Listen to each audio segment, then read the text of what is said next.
Pada malam hari ini yang pertama adalah pembukaan suratul Fatihah yang nantinya akan ditertibkan oleh Bapak Miftah, Al-Ustadz Miftah. Kemudian yang kedua kita membaca bil ikhtisar dengan singkat pembacaan sholawat Nabi Muhammad SAW bil qiyam. Kemudian dilanjutkan sambutan secara singkat pula. Karena acara pada malam hari ini kita fokuskan pada penggalian sejarah. Assalamualaikum warahmatullahi wabarakatuh. Bismillahirrahmanirrahim. Ila hadrati syafi'ina sayyidi sadat Sayyidina Muhammadin sallallahu alaihi wasallam wa azwajihi wa auladihi wa dhurriyyatihi wa jami ikhwanihi minal anbiya'i wal mursalin wa ulil azmi wa jamil malaikati muqarrabina alaihi wassalatu wassalam.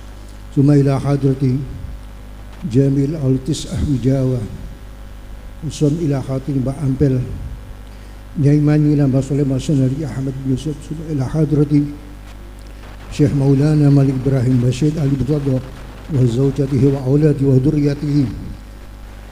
Tuma ila hadrati Syed Usman Haji wa Syed Haji Usman wa ila hadrati Sunan Kudus Ja'far Sadiq.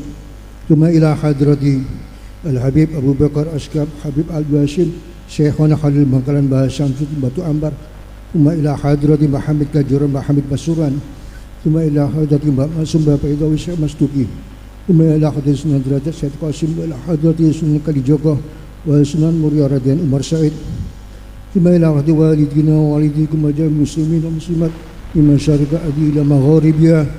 Wa ila hadrati Nabi Mustafa Muhammadin sallallahu alaihi wasallam. Al-Fatihah.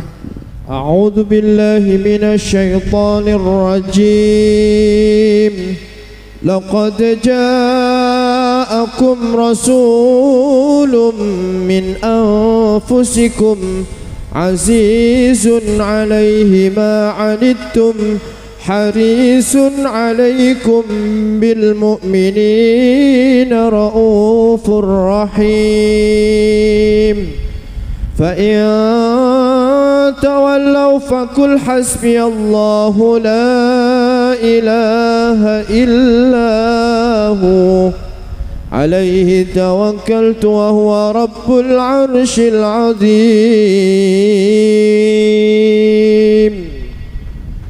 إن الله وملائكته يصلون على النبي يا أيها الذين آمنوا صلوا عليه وسلموا تسليما اللهم صل وسلم وبارك عليه وعلى آلك يا نبي سلام عليك يا رسول سلام عليك يا حبيب سلام عليك صلوات الله أشرق البدر علينا فاختفت منه البدور مثل حسنك ما رأينا قط يا وجه سروري. Assalamualaikum warahmatullahi wabarakatuh. Bismillahirrahmanirrahim. Alhamdulillah alladzi an'ama 'alaina bi ni'matil iman wal islam. Wassalatu wassalamu ala Rasulillah sayyidina wa maulana Muhammad ibn Abdillah wa ala alihi wa sahbihi wa mawalah. Wala hawla wala quwata illa billah amma ba'd. Hadratil mukhtaramin, para alim ulama, para kiai, para asatidz, terutama pada kesempatan malam hari ini yang kami muliakan Bapak Haji Wasil selaku sekretaris daerah, sekretaris kabupaten mewakili pemerintah Kabupaten Gresik, serta para hadirin wal hadirat yang saya hormati, saya muliakan, dan semuanya yang dirahmati Allah Subhanahu wa ta'ala. Alhamdulillah, marilah kita selalu bersyukur kepada Allah Subhanahu wa ta'ala atas segala limpahan rahmat, hidayah dan inayahnya, terutama pada kesempatan malam hari ini kita dalam keadaan sehat walafiat bisa hadir di majelis kita ini, di tempat yang mulia ini, untuk bersama-sama mengikuti kegiatan sarasehan tentang Mbah Sayyid Ali Murtadho atau Raden Santri. Kegiatan yang kita laksanakan pada malam hari ini adalah yang perdana. Kebetulan kami menyiapkan dan memprakarsai kegiatan ini dalam rangka rangkaian acara haul Mbah Raden Santri yang ke-587, di mana haulnya itu dilaksanakan rutin pada tanggal 15 Muharram. Sekaligus pada kesempatan ini kami mengundang bapak-bapak sekalian dan ibu-ibu sekalian untuk mengikuti rangkaian kegiatan haul Raden Santri, di mana diawali dengan acara sarasehan pada kesempatan malam hari ini. Kemudian nanti tanggal 10 Juli akan ada khotmil Quran untuk ibu-ibu sekaligus tahlil untuk ibu-ibu atau putri. Hari Jumat haul sore ba'dal asar untuk putra, dan itu adalah haul yang utama karena memang beliau dikholi oleh para sesepuh kita, oleh pengurus tanggal 15 Muharram. Kemudian malamnya diadakan acara pembacaan sholawat Nabi. Kemudian esoknya tanggal 12 Juli dilaksanakan kegiatan majelis zikir bekerja sama dengan Majelis Al-Hidmah yang insya Allah dilaksanakan di sepanjang jalan Raden Santri. Kegiatan malam hari ini menurut kami adalah kegiatan yang istimewa karena kita melihat perkembangan yang ada sekarang, bahwa makam-makam atau pesarean-pesarean itu ternyata banyak yang dikholi, banyak yang dikenal tetapi tidak mengenal. Dikenal itu ini makamnya ini, makamnya ini, makamnya, tapi siapa ini, kiprahnya apa, perjuangannya apa, turunannya siapa, itu juga kita kadang-kadang masih gambiang gitu. Sehingga banyak makam-makam itu yang hanya dijadikan sarana wasilah, sarana untuk kita memohon kepada Allah dengan wasilah para wali, para sesepuh yang kita anggap sebagai orang-orang yang bisa menjadikan tersambungnya doa-doa kita kepada Allah Subhanahu wa ta'ala. Tapi ada yang lupa bahwa beliau ini siapa. Tapi yang jelas orang yang kita kholi, orang yang kita wasili pastilah orang baik. Tapi sebaik apapun tetap kita harus mempunyai sejarah, mempunyai catatan perjuangan. Seperti halnya Mbah Raden Santri ini. Ada yang mengatakan Mbah Raden Santri itu tidak usah dikasih kakak Sunan Ampel gitu. Kenapa kok tidak pakai kakak Sunan Ampel? Memang gitu. Kehebatan Raden Santri ini di atasnya Mbah Sunan Ampel begitu. Wallahu a'lam. Sehingga kita mengadakan seperti ini karena untuk bisa menjadikan wawasan kita semakin luas terhadap makam-makam yang ada di Gresik terutama ini. Nanti kalau sudah makam makam Sayyid Ali Murtadho ini sudah diketahui siapa, nanti kan akan ngeling kemana-mana. Ya kemana-mana nanti ngeling semuanya. Dan kita harapkan, keinginan kita semua adalah makam-makam yang kita kholi dan kita kenal itu agar kita juga mengenal. Ini temanya kan ada mitos, fakta fakta atau apa tulisannya lali ya tulisannya. Itu karena selama ini yang kita tahu adalah bahwa sejarah dari makam-makam itu, para aulia itu didapatkan dari mulut ke mulut. Yang saya tahu bahwa kalau ada sejarah yang datangnya dari mulut ke mulut, cerita si A, cerita si B, itu bukan sejarah, itu adalah legenda. Dan legenda itu akan bisa ditambah dan bisa dikurangi ceritanya, atau bisa diganti. Nah makanya kemudian ketika tidak ada cerita perjuangan para aulia ini, nanti khawatirnya ada cerita baru. Nah kalau ada cerita baru jadi rewot ini, terus kadung menyebar jadi cerita baru, nanti akan jadi masalah. Oleh karena itu mudah-mudahan pertemuan pada malam hari ini akan membuka wawasan kita, dan juga tentu selain kita ini mendapatkan barokah dari para wali ini, kita juga dapat meneladani beliau. Mbah Raden Santri dengan luar biasa kalau dari cerita-cerita. Beliau seorang budayawan, seorang pejuang dakwah, seorang seniman, macam-macam, menteri agama juga. Nah ini kalau kita tidak tahu kan dikiranya wunut, nandirek wunut. Lah wunut itu apa? Raja Pendita Wunut itu siapa? Apa kiprahnya? Itu kalau kita tidak tahu kan. Nah kalau saya cerita mungkin ceritanya maksud. Wow, tak ngerti apa ini. Tapi kalau kita sudah seminarkan seperti ini, maka nanti tentu mudah-mudahan ini nanti akan ada kelanjutan. Ini mungkin barangkali untuk pertemuan pertama, jilid 1, nanti mungkin ada jilid 2, jilid 3 dan seterusnya. Sampai kita ada pembakuan sebuah cerita yang didasarkan pada fakta-fakta yang ada.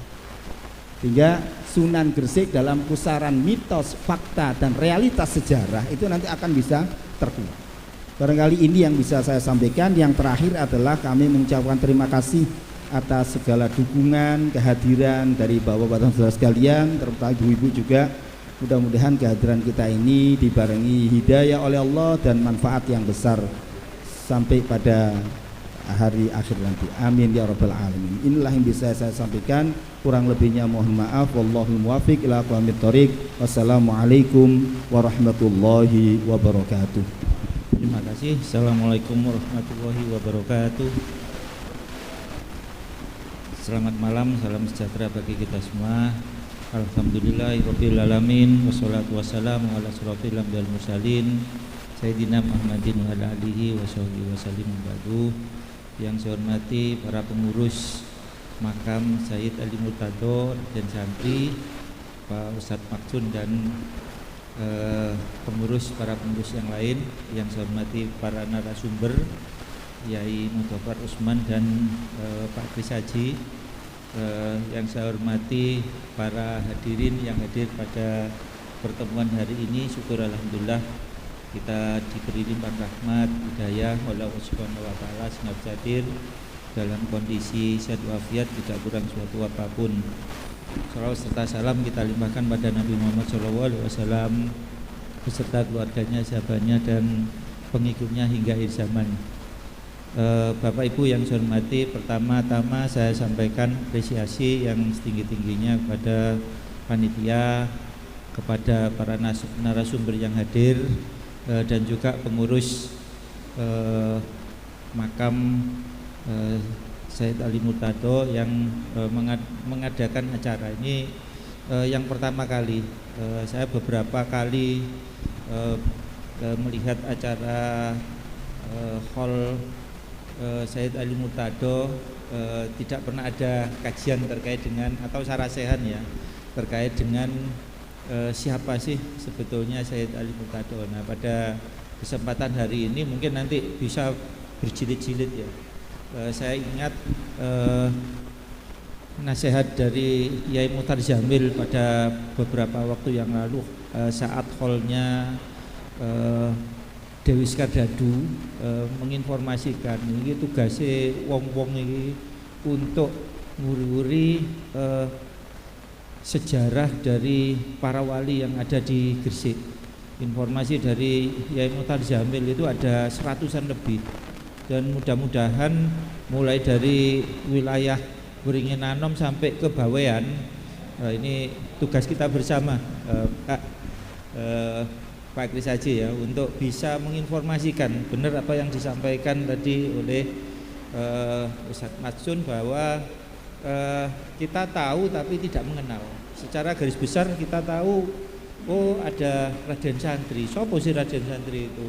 Perjuangannya dulu seperti apa? Kemudian kita mengingat itu seperti apa dan apa yang dihasilkan atau yang menjadi bisa menjadi titik balik bagi kita semua untuk bisa kita sikapi. Ini mungkin perlu kita adakan terus, dan kami mengapresiasi mewakili pemerintah daerah menyatakan terima kasih Pak Yai Mudafar dan Pak Kris Haji. Mudah-mudahan di event-event yang lain, di mungkin wali-wali yang lain yang ada di Kabupaten Gresik bisa kita lebih tingkatkan. Bapak Ibu yang saya hormati, untuk pemerintah Kabupaten Gresik ada beberapa hal yang support terkait dengan makam-makam wali yang ada di Gresik. Jadi kami kebetulan saya waktu itu sebagai kabid ya di Cipta Karya, ada beberapa makam wali yang alhamdulillah kita revitalisasi. Makam waktu itu makam Sunan Giri dan Syekh Maulana Malik Ibrahim dari APBN. Kemudian dari APBD itu ada Dewi Sardadu, ada Sunan Prapen, dan yang saya ingin waktu itu ya memang kondisi menyedihkan waktu itu ya, untuk yang makam Raden Santri atau Sayyid Ali Murtado ini. Dulu insya Allah tahun 2015 dan sekarang ini sudah 10 tahun ya, alhamdulillah kondisinya bagus dan dirawat dengan baik. Mudah-mudahan ke depan akan banyak hal-hal yang mungkin bisa kita kembangkan di revitalisasi. Kita nggak boleh melaksanakan ngawur terkait dengan revitalisasi ini. Ada juga Siti Fatimah binti Maimun waktu itu. Kemudian Bapak Ibu terkait dengan kawasan yang ada di Bandar Grise, peran dari Raden Santri pada kondisi saat itu di abad ke-13-an, abad ke-13 sampai ke-14 ya, ini menjadi poin yang nanti akan kita kaji bersama.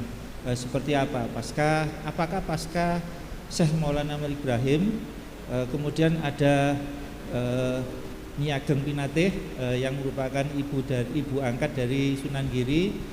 Monggo kita nanti bisa mendengarkan para ahlinya yang nanti akan mengkaji ini seperti apa. Jadi ini mungkin hal yang menarik, dan kalau bisa mungkin bisa kita bukukan dan kita informasikan ke baik secara visual atau mungkin bisa lewat ini ya, medsos dan sebagainya. Ini penting mungkin untuk bisa kita detailkan bersama. Kita ketahui bersama terkait dengan Bandar Grise ada kawasan minat khusus, ada kampung kolonial, kampung Arab, kampung pecinan, kampung kemasan, dan kampung pribumi. Kampung kemasan alhamdulillah di 2016 juga kita revitalisasi dan sampai sekarang bisa kita nikmati bersama. Nah, di samping kawasan minat khusus ini ada kawasan religi. Di sini ternyata udah banyak untuk wali-wali setingkat mungkin nasional ya, tapi di bawahnya itu juga ada, di tingkat regional itu ada cukup banyak. Ini mungkin perlu nanti akan kita gali terus seperti apa sejarah-sejarah, peran dan sebagainya yang sifatnya support untuk sejarah perkembangan dari Bandar Grise di masa-masa yang lalu. Kita tahu di dekat dari makam Syekh Maulana Malik Ibrahim itu ada makam Keramat Timbul, ya. Terus ada makam-makam yang ada di sana. Itu siapa sih? Dan perjuangannya dulu itu seperti apa? Ya ini mungkin perlu nanti akan kita coba kembangkan bersama, dan semoga pada pertemuan hari ini ada banyak hal yang bisa membuka wacana kita.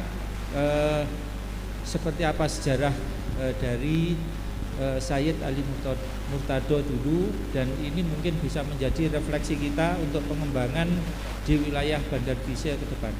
Demikian mungkin yang bisa saya sampaikan, kurang lebihnya mohon maaf. Saya akhiri. Assalamualaikum warahmatullahi wabarakatuh. Assalamualaikum warahmatullahi wabarakatuh. Yang saya hormati Bapak Sekda, Bapak Wasil, pengurus Makam Raden Santri, para narasumber, ada Pak Kris, penulis Sunan Gresik, terus ada Kiai Mudofar Usman, peneliti sejarah Kiai dan pesantren. Mungkin untuk awalan ini, dan ini mungkin yang pertama ya, kalau kita ngomong tentang sarasehan itu lebih kepada santai dan ada support langsung dari para audien, di mana narasumber ini hanya pemantik saja, dan pasti para bapak ibu, para alim ulama pasti punya cerita sendiri, dan mungkin hampir sama kayak Bapak Maksum tadi, Ustadz Maksum, di mana memang sejarah itu harus ada tulisan atau bagaimanapun, bukan katanya atau katanya. Salah satunya mungkin sekarang ada yang ditulis seperti Pak Kris tentang Sunan Gresik, dan sekarang bisa pembukuannya bisa lewat media sosial, bisa divideokan, itu juga bisa. Nah, hal ini makanya kita tidak batasi hanya kepada narasumber semata. Kita barangkali teman-teman ada, tapi ya cuma beberapa saja. Nanti mungkin selanjutnya yang saya awali sebagai moderator, mungkin banyak pertanyaan seperti Ustadz Masum tadi bilang. Saya mungkin penasarannya satu, kenapa namanya Raden Santri? Kalau santri kan berarti masih tingkatan bawah, kenapa nggak kiai? Itu kan mungkin enggak, bahasa-bahasa kita awam kan pasti pertanyaan-pertanyaan seperti itu. Terus Sayyid Ali Murtado, di mana beliau seorang kakak kandung dari Sunan Ampel. Nah, asal usulnya apakah sama, ataukah memang terahnya sama, ataukah beneran kakak kandung, kan kita harus ada pembuktian tersendiri.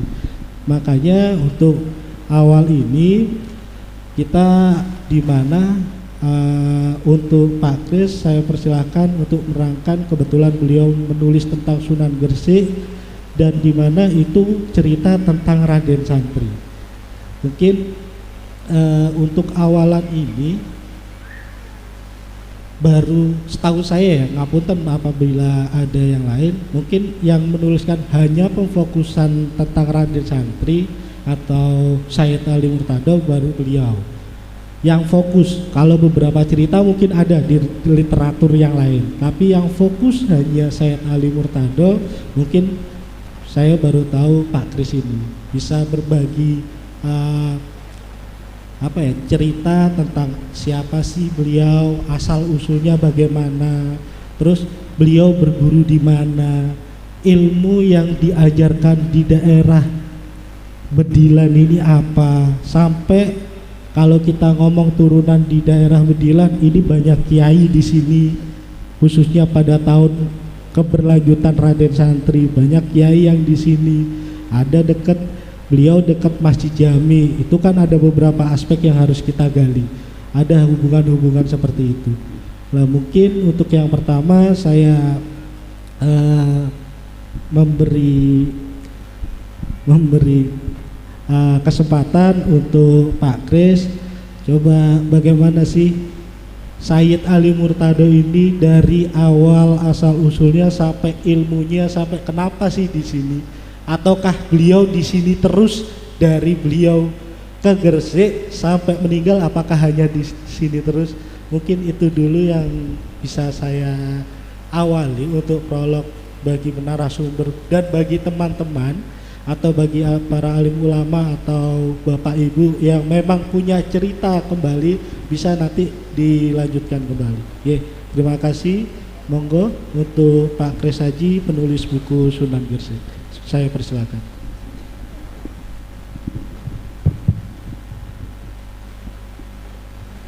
Bismillahirrahmanirrahim. Assalamualaikum warahmatullahi wabarakatuh. Alhamdulillahirabbil alamin.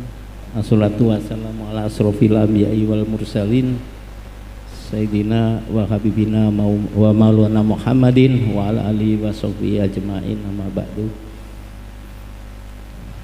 Yang terhormat Bapak Sekap Pak Haji Wasil, bener ya Pak, bukan Sekda ya, Sekap, Sekretaris Kabupaten. Yai Mudofar, sahabat saya yang ponjetu ngurusi masalah nasab-nasab kiai dan pondok pesantren. Jadi nanti tanya opo jenenge Jalan Kiai Haji Abdul Karim Rogabe. Ya. Terima kasih kesempatan yang diberikan, dan ini adalah sebuah sejarah yang pertama kali acara ini digelar di Aula Makam Sayyid Ali Murtado, yang sesungguhnya dari dulu tuh saya kepingin tahunya itu sangat besar, karena saya dulu bertugas di Jalan Raden Santri ya, saya mengajar di SMA NU1 tuh 35 tahun, jadi setiap pagi dan sore pulang lewat depan sini, tapi saya tidak pernah tahu sakjane sapa sih, kok cuma disebut kakak Sunan Ampel. Itulah yang membuat penasaran. Tahun 2011 saya kepingin menelusuri jejak itu. Mentok 2014 saya tidak nemu data lagi. Kemudian mendengar kabar seorang filolog dari Perancis itu mampu membuka dan mengambil naskah kuno yang ada di Bima, yang nama naskahnya itu Buk Sangaji Kai. Buk itu buku, Sangaji itu silsilah raja-raja, silsilah Buk Sangaji Kai, silsilah raja-raja Bima. Nah, yang punya sendiri duriyahnya Kesultanan Bima itu baru tahu kalau isinya itu adalah tentang silsilah keluarganya. Nah, baru bisa dibuka oleh seorang filolog dari Perancis itu dan diterjemahkan.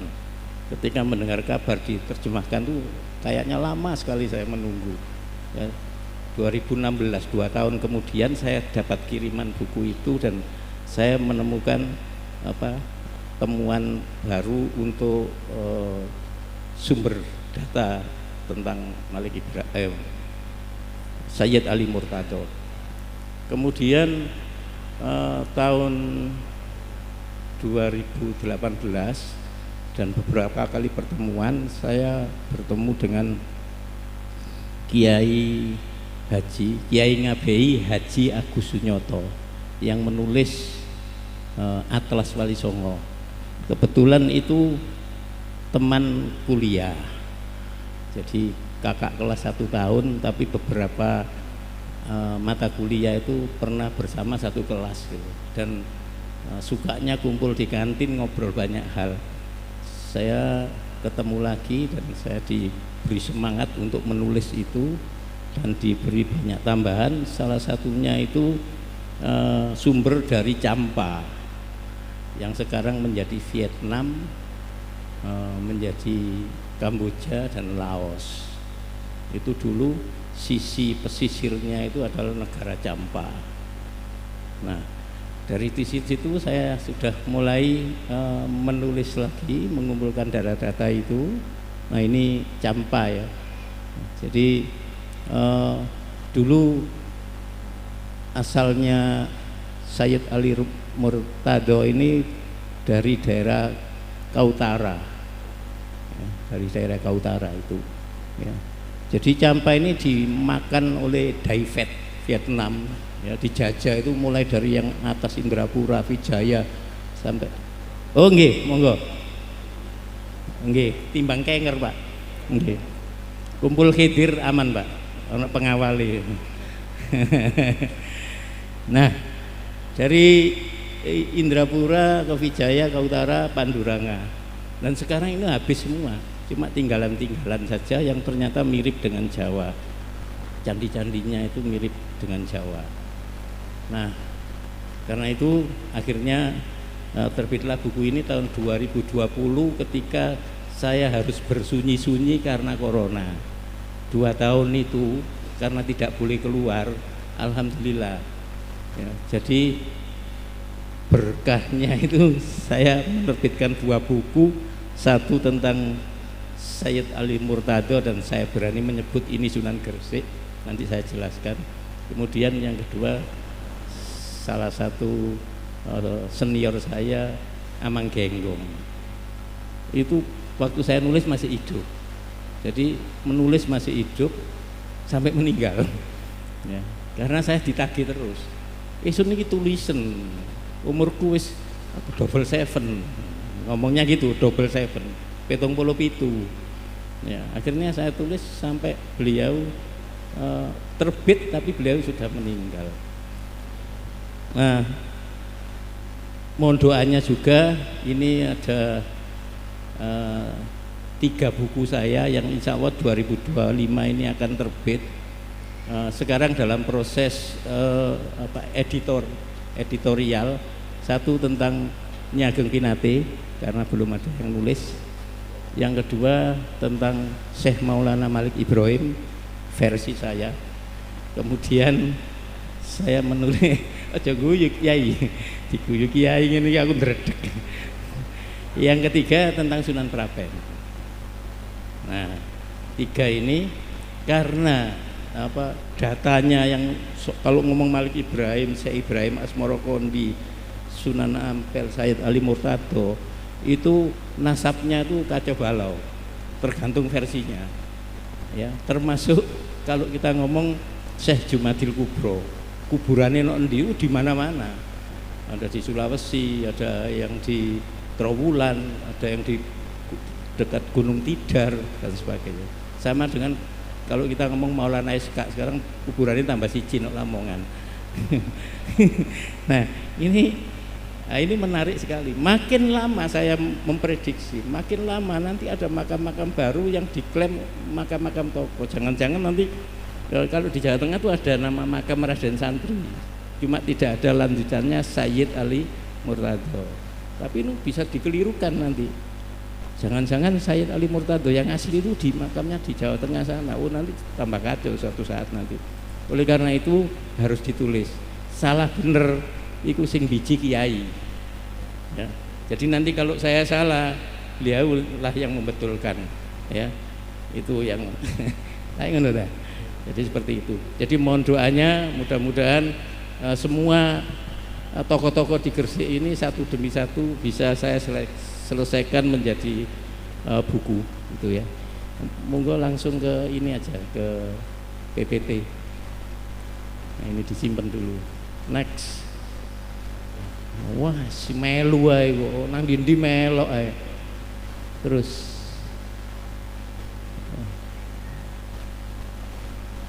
next.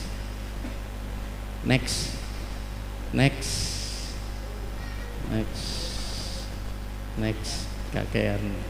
Nah, ini cover ya. Nah, jadi buku ini sudah saya tasbihkan ketika almarhum Yai Agus Sunyoto masih hidup. Oleh karena itu di belakang buku ini ditulis sama beliau endorsementnya. Yang kedua, endorsement ini saya dapat dari Mas Adrian Perkasa. Adrian Perkasa ini dosen UNER yang ketika saya minta ini dia PhD kandidat Universiteit Leiden, Belanda. Ya, di Belanda. Jadi waktu saya minta itu masih di Belanda. Mas Adrian Perkasa. Bocoran Mas Adrian Perkasa itu ternyata ponakane Prabowo. Saya baru tahu, tapi dia nggak ngerti dolen nang omah biasa kayak wong biasa gitu orangnya. Dan ketua PCNUI,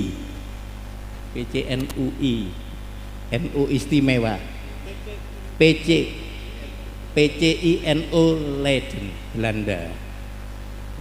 Jadi wis klop lah ya, klop 2 orang ini cukup untuk saya tasbihkan buku ini karena Mas Adrian itu pernah menulis tentang Cina di Jawa pada abad 14-15. Sehingga ada beberapa itu saya kutip dari buku beliau gitu.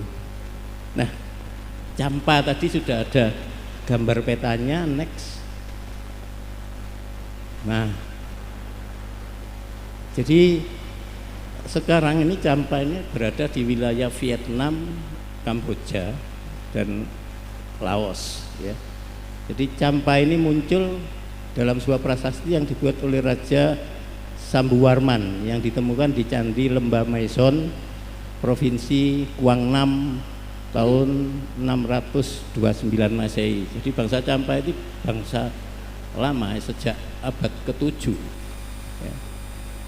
Nah, saat itu Campa masih belum Islam ya.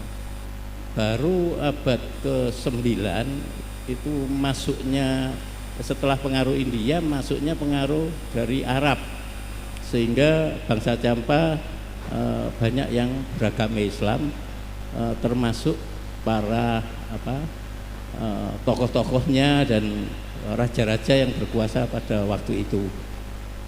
Nah, nama dulu sebelum Campa itu kalau di bukunya buku tentang Cheng Ho itu disebut Lin Yin atau Kulian ya.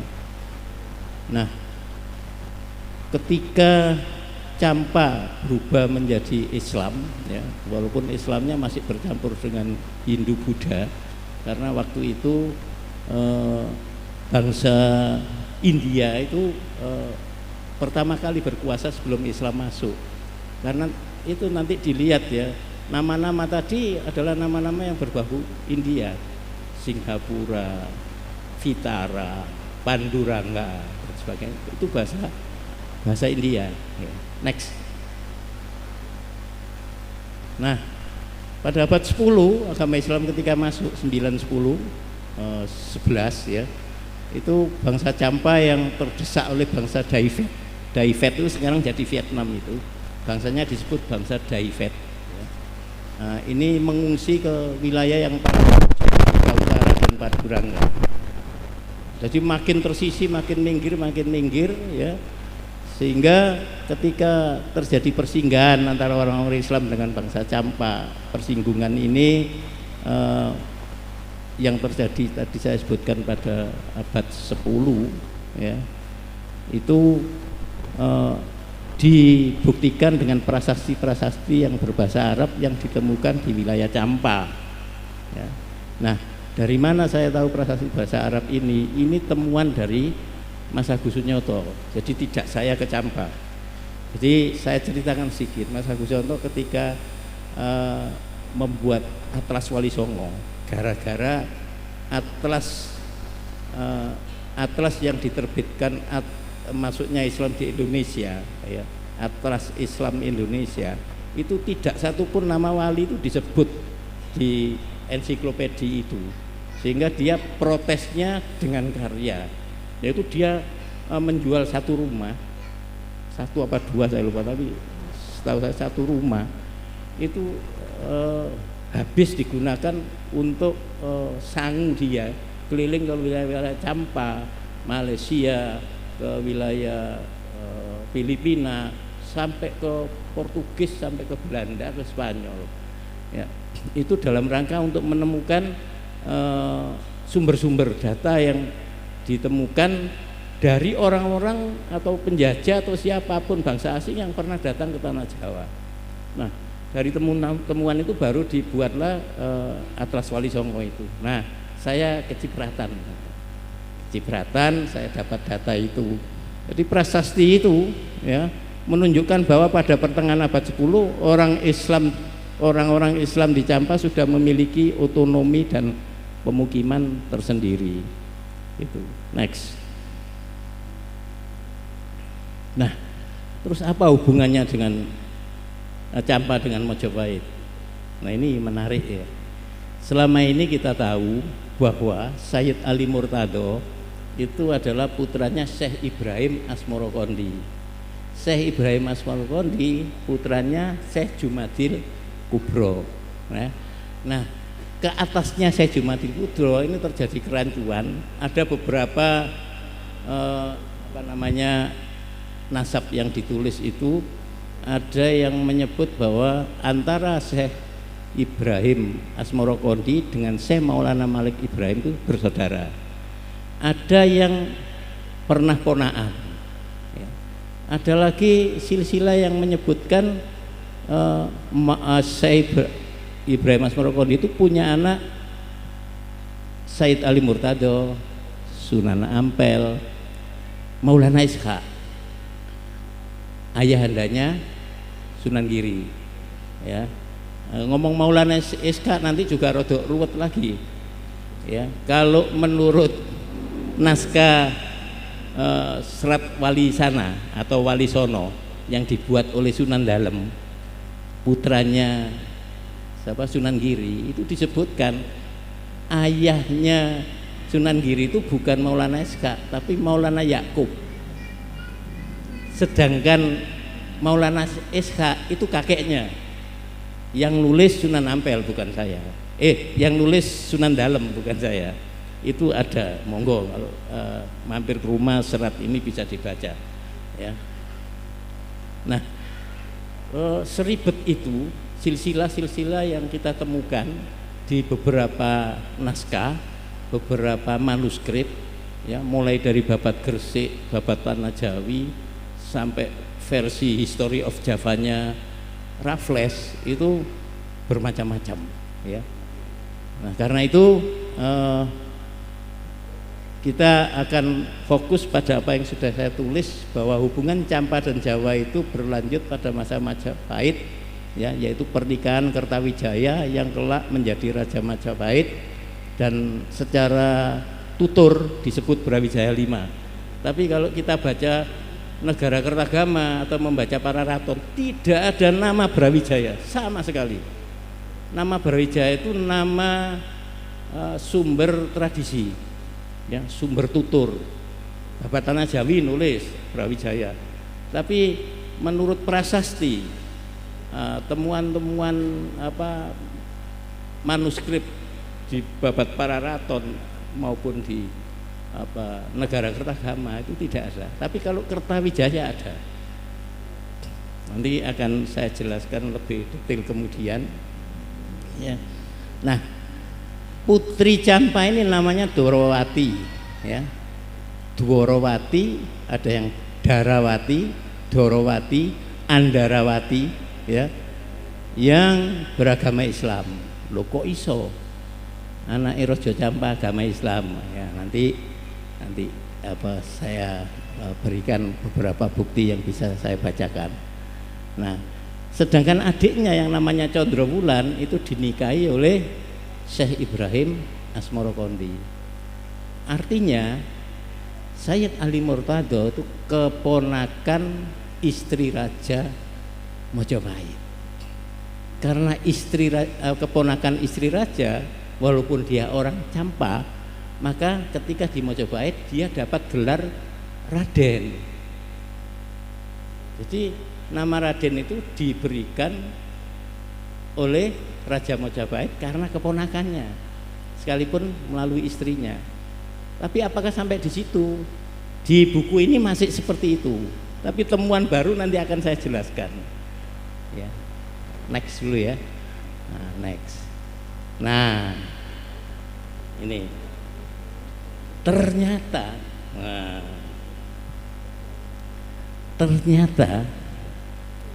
jadi Sayyid Ali Murtado itu adalah turunan Raja Singosari. Sedangkan Raja Singosari nanti ketika Singosari runtuh, kekuasaan imperiumnya diganti oleh kerajaan Mojopahit. Jadi Mojopahit itu turunannya Singosari. Nah, bisa saya sebutkan di situ. Jadi Kertanegara, ya, Kertanegara Maharaja Singosari tahun 1234, 1392, 1254, 1292 itu punya anak namanya Nararya Tapasiwi atau Ratu Tapasi. Di buku saya masih saya sebut adiknya, karena belum jelas. Saya dapat dari Mas Agus dari adike, tapi yo mungkin anaknya. Nah, temuan baru ini nanti akan jadi bahan revisi untuk buku baru saya. Gitu. Kemudian dari Narya Tapasiwi berkawin atau menikah dengan Jaya Singgawarman III, Maharaja Campa. Nah, siapa Singgawarman III itu? Singgawarman III ini putranya Indrawarman V, Maharaja Campa, dengan Ratu Gaurendraksmi. Ya. Nah, ini punya anak Jaya Singgawarman III yang menikah dengan Tapasiwi atau Ratu Tapasi. Nah, dari Ratu Tapasi dan Jaya Singgawarman III ini menghasilkan putra dua orang, yaitu Sang Jaya Ananda. Kalau bahasa Vietnamnya Ce Anan, Ce itu tuan atau kalau sumbernya dari Malaysia malah itu jenderal itu C di Gresik berubah jadi Ci. Nah, Ndoro ya, Ci. Ya, kalau nek lanang diceluk Ko, nek wedok celuk Ci. Jadi Ndoro, kini digoblok-goblok mbek wong-wong nyeluk Ndoro. Jenenge Min sapa? Cik Min. Nah, Ndoro Min. Itu ya. Kemudian ada Sang Jaya Nanggala. Itu disebut C Nang. Nah, Cik Nang nanti akan menikah dengan Fatimah binti Po Zainal Abidin, keturunan Syekh Abu Kamil. Ya. Nah, Po Zainal Abidin itu ada yang nyebut Po Bungat. Tolong gambari Mas Adi. Nah, cek rodok punya imajinasi sopo sih Zainal Abidin yang terkenal dengan Raja Bunga itu. Oh iya iki. Nah, kan ojo gawe hoax gitu ya. Lu dipoto Pak Fasil, dilaporno bupati. Nah, ini gambar ini saya dapat dari Malaysia. Jadi versi Malaysia itu yang namanya apa? Yang ya Zainal Abidin, atau ada yang menyebut Obinoswar. Duduk Deddy Miswar ya. Deddy Miswar artis. Obinoswar. Terus punya nama yang lain C Bunga atau Raja Merah. Di Vietnam bukan C Bunga nyebutnya, C Bung Wo. C Bung Wo ya, sama dengan bunga. Bunga itu nama desa Bunga, itu nama aslinya kan apa? Bongo. Bongo itu artinya kelopo, kelapa. Bahasa Sulawesi, Bongo itu kelapa. Saiki tadi wong dadi bunga. Ya kadang-kadang malah dikei H. Itu bunga, seneng seru.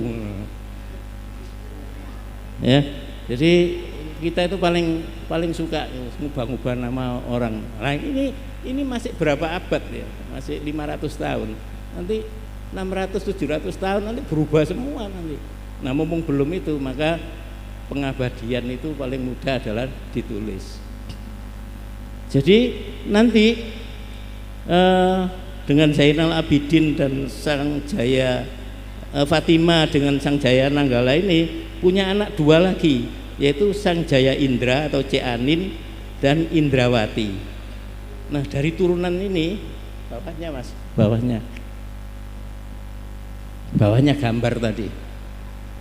Nah, terus lagi bawahnya itu. Loh, bukan di PPT, di Word.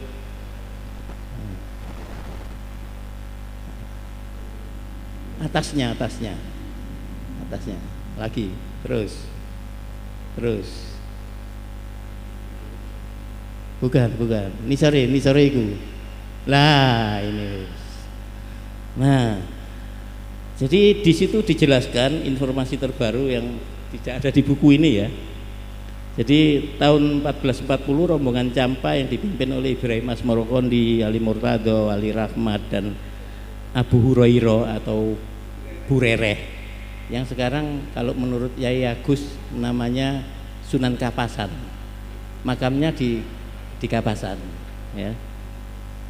Nah, itu menuju Mojopahit menemui Kertawijaya, atau kalau nama di Pararaton disebut Parakrama Wardana, ya, Parakrama Wardana yang beristri Ratu Dorowati dari Campa tadi.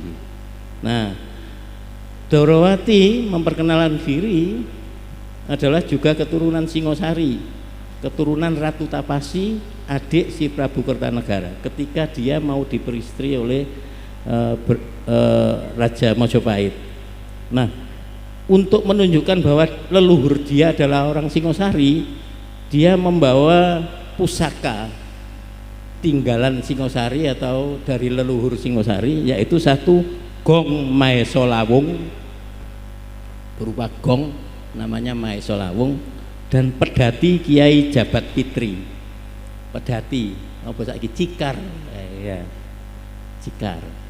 Itu dari Campa yang dulu dibawa oleh Ratu Tapasi, itu dibawa lagi oleh Dorowati untuk menunjukkan bahwa dia adalah keturunan Singosari. Nah, dalam berita lain disebutkan bahwa dari turunan itu nanti akan lahir C Manudana, C Sona, C Ramawati, C Mano alias Abu Ibrahim. Nah, di garis bawahi di Abu Ibrahim ini mempunyai anak. Siapa?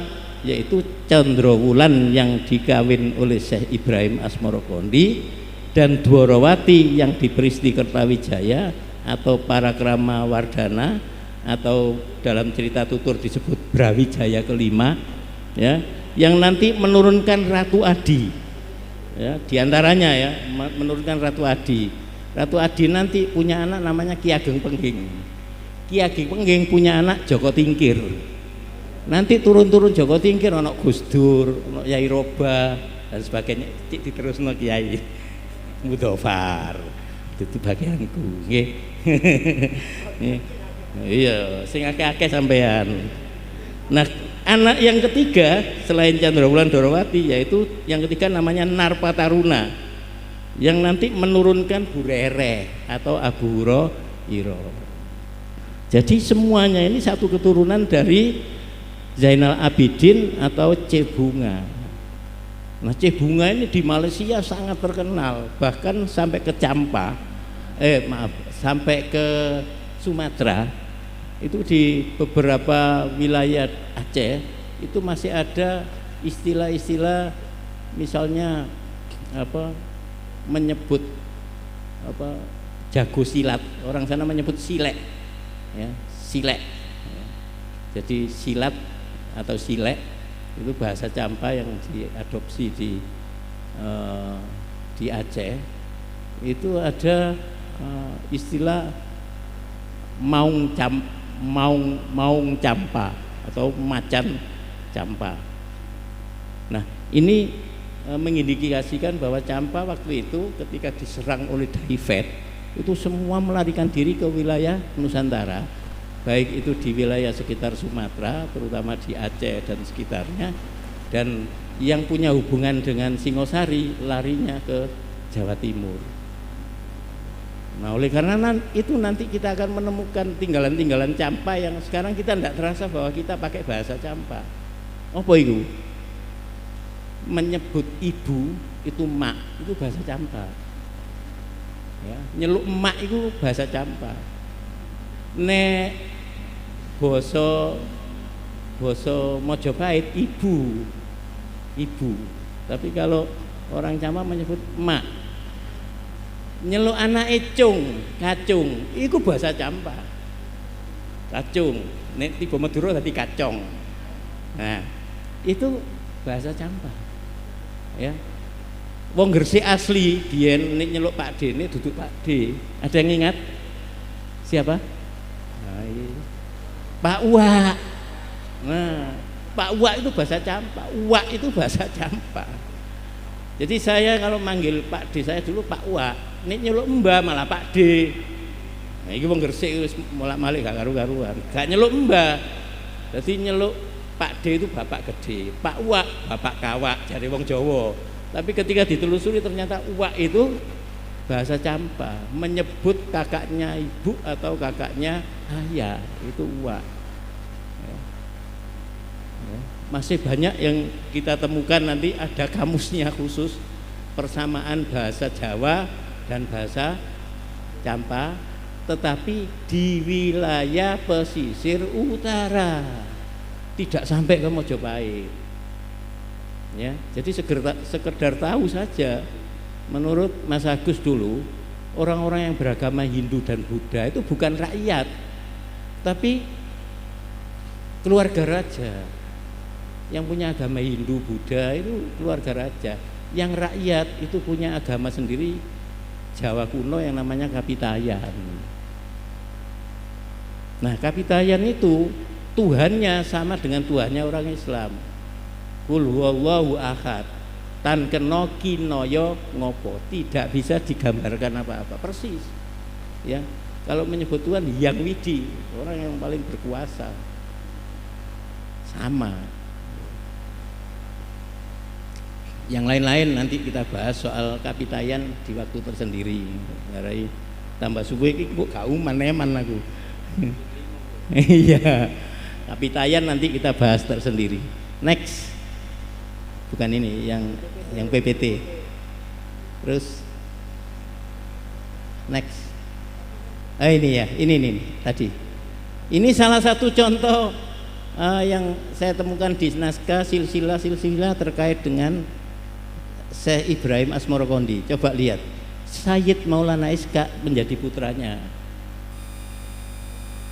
Di naskah yang terkait dengan Giri, Syekh Maulana Ishaq itu adalah ayahnya Sunan Giri, itu putranya Syekh Jumadil Kubro. Tapi di sini putranya Ibrahim Asmoro. Nanti ada lagi, next. Lagi, next. Nah, lanjut. Nah, ini ya. Untuk masalah silsilah balik mana ya? Kiai Mudofar. Ustaz, kayak yakin sampean, saya khawatir. Loh. Oke ya. Dari Kerajaan Campa menuju Mojopahit. Jadi Sayyid Ali Murtado adalah putra Syekh Ibrahim Asmorokondi dengan Dewi Chandrawulan, putri Raja Campa. Bersama siapa? Adiknya dan sepupunya. Ali Rahmat, ada yang menyebut Ali Rahmat, ada yang menyebut Ali Rahmatullah. Kalau Raden Santri Ali Murtado. Ya. Kemudian nanti akan menemui bibinya yang Dorowati, ya, yang menurut kisah tutur adalah Brawijaya V, ya. Kemudian atau Dyah Kertawijaya. Kemudian dalam berita tradisi disebut bahwa Raja Majapahit berkenan memberikan jabatan Raden Santri sebagai Sah Bandar Gresik mulai tahun 1449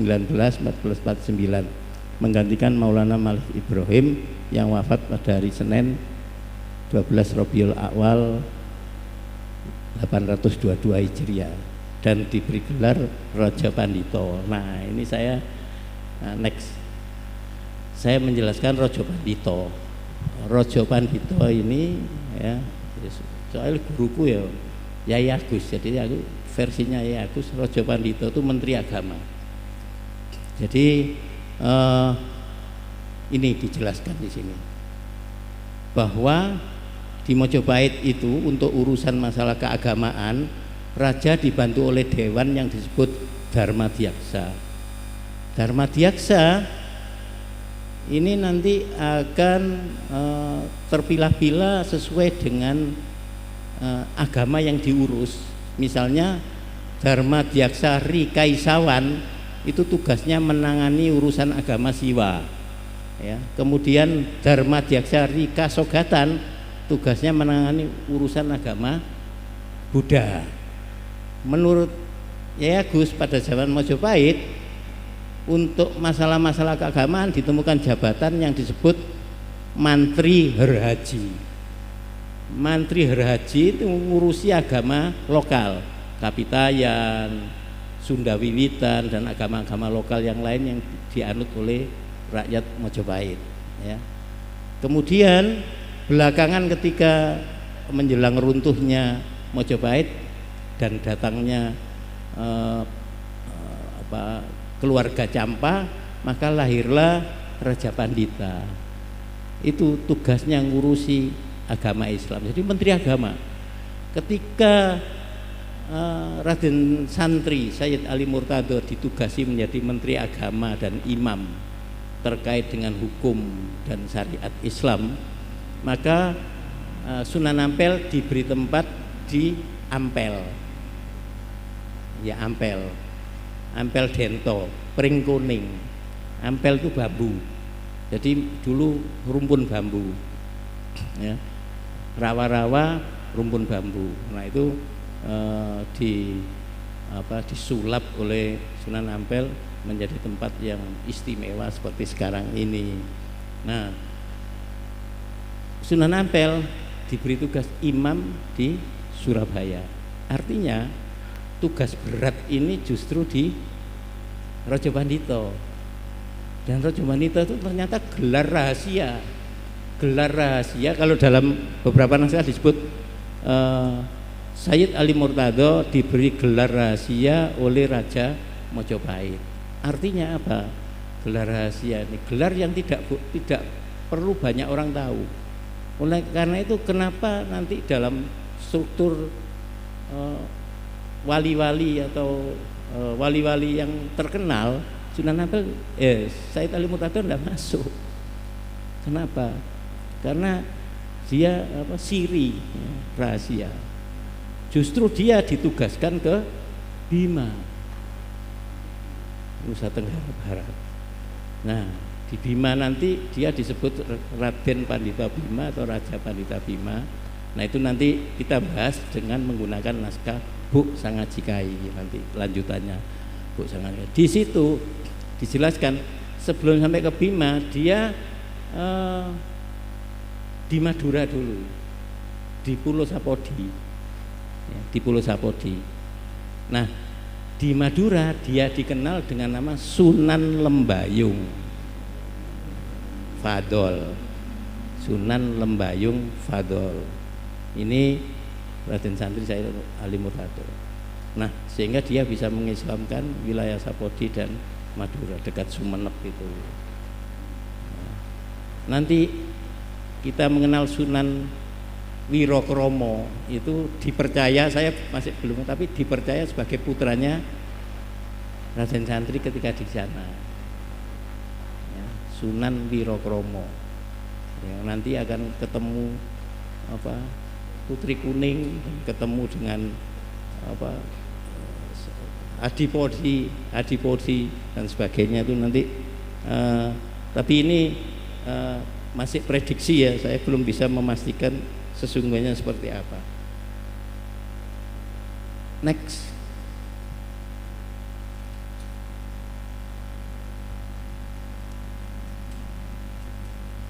Nah, ini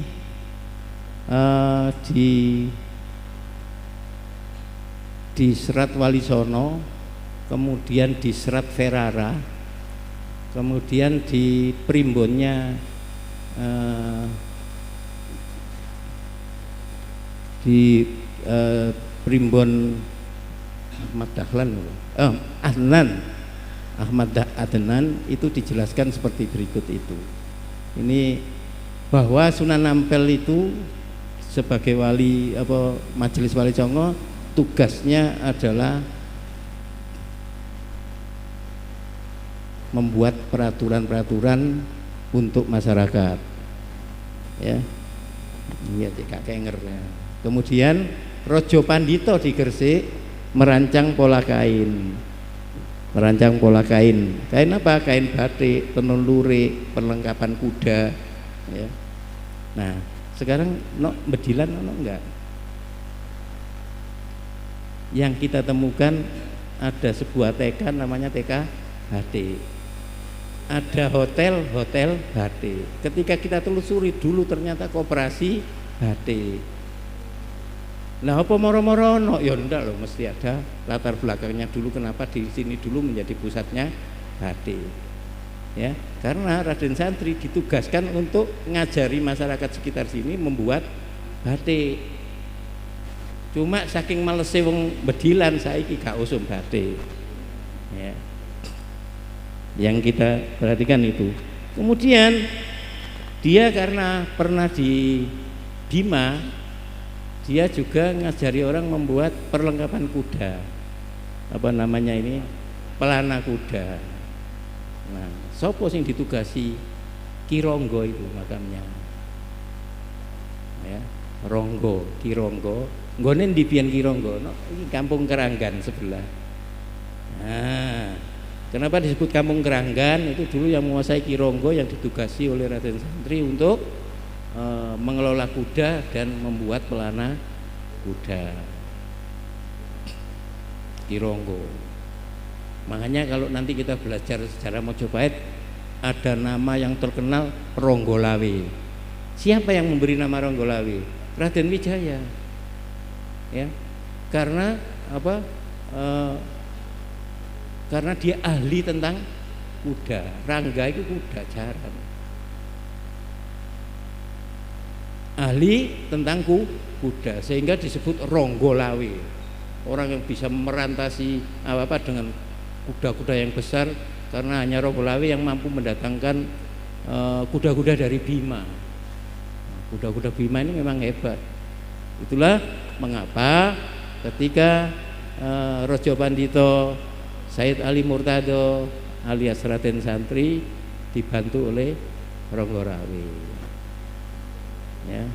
Nah, ini tentu saja untuk karena dia sebagai Sah Bandar butuh pengawal toh.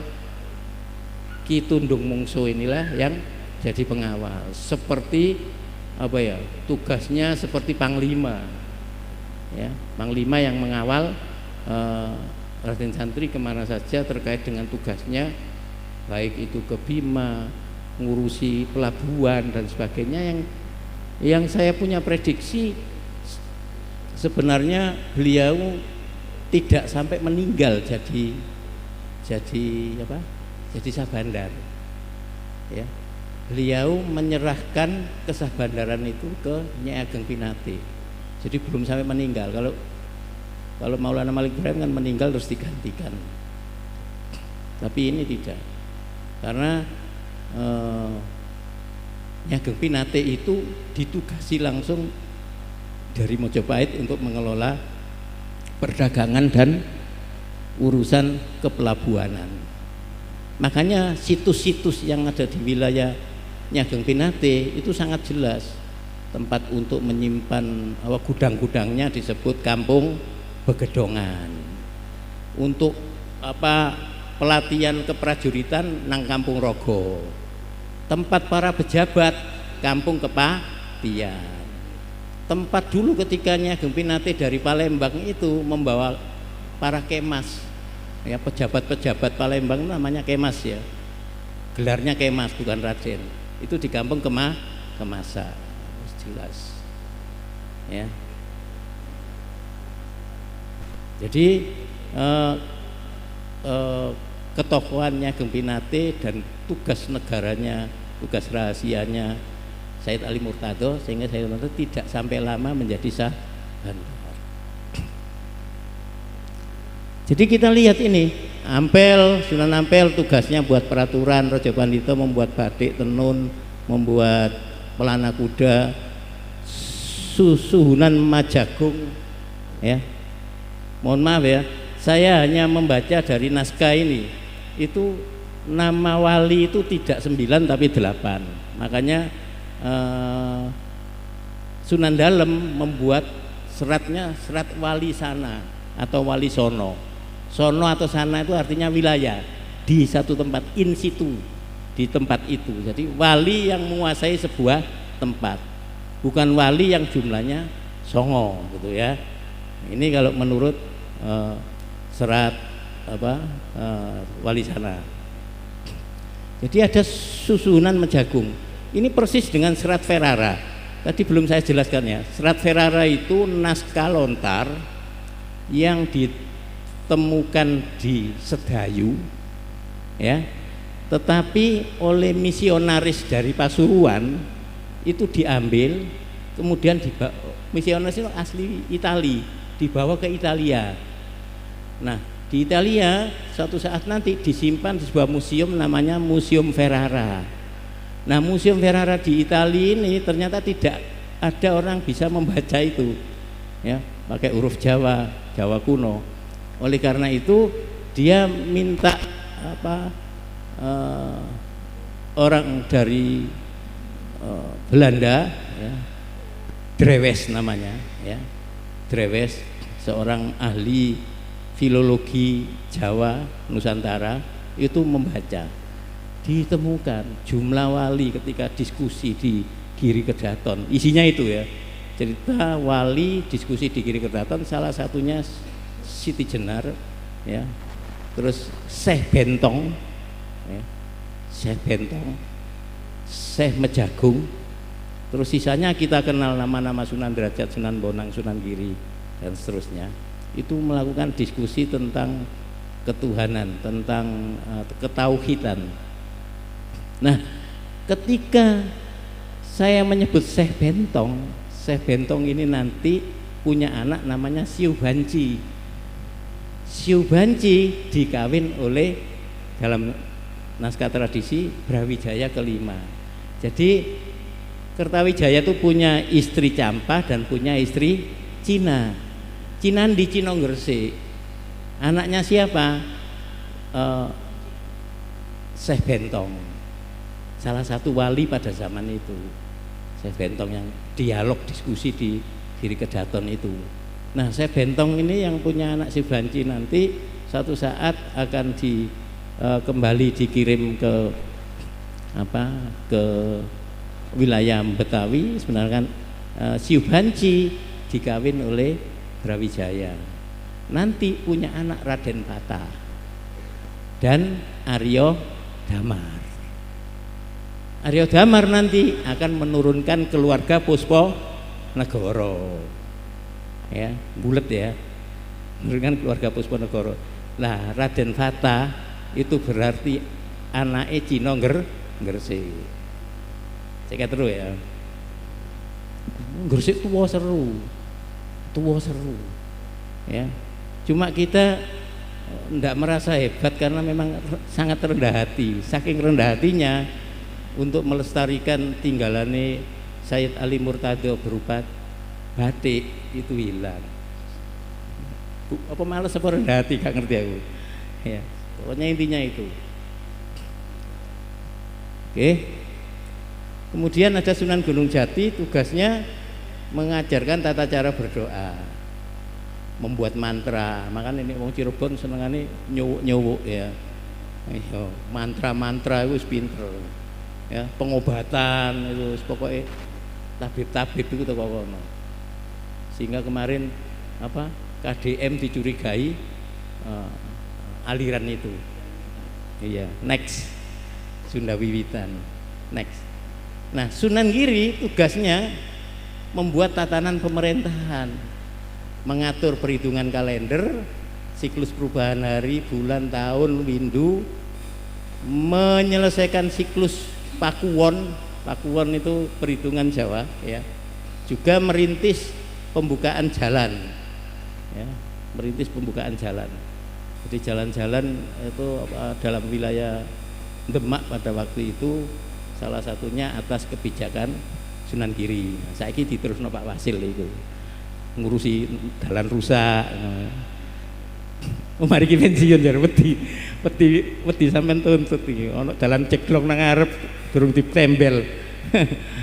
Kemudian Sunan Bonang ngajarkan ilmu suluk tasawuf, ya.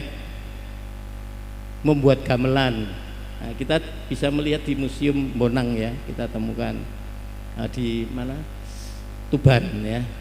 Terus mengubah irama gamelan. Nah, itu Sunan Bonang. Sunan Derajat mengajarkan tata cara membangun rumah, alat yang digunakan orang untuk memikul orang seperti tandu, joli dan sebagainya itu diajarkan oleh Sunan Derajat. Nah, yang menarik kalau kita ngomong Derajat, satu-satunya pondok pesantren Wali Songo yang masih utuh dan ada sampai sekarang hanya Derajat. Giri enggak ada, Bonang enggak ada. Ya, wali-wali yang lain pondoknya sudah berubah ke turunan-turunan dan tidak pada tempatnya, tidak pada in situ. Nah, sing ngomongin ini sapa dudu aku, Yai Ghafur dewe. Bulan kemarin saya ketemu Yai Ghafur, cerita itu. Ya, dengan bangga satu-satunya di Indonesia pondok pesantren Wali Songo sing sampai saiki urip nggonku, nah, gitu. Oh iya. Ya, berarti kan bangga gitu ya. Kemudian ada Sunan Kudus, cara merancang pekerjaan peleburan, membuat keris, melengkapi peralatan pandai besi, kerajinan emas, dan membuat undang-undang hingga sistem peradilan. Karena itu dalam cerita tutur disebutkan bahwa yang mengadili Syekh Siti Jenar adalah Sunan Kudus. Jadi hakimnya Sunan Kudus. Nah, sapa Sunan Kudus itu? Ya putune iki. Ya. Jadi cicit ya. Jadi Syekh Sayyid Ali Murtado punya anak Usman Haji. Usman Haji punya anak Sunan Ngudung.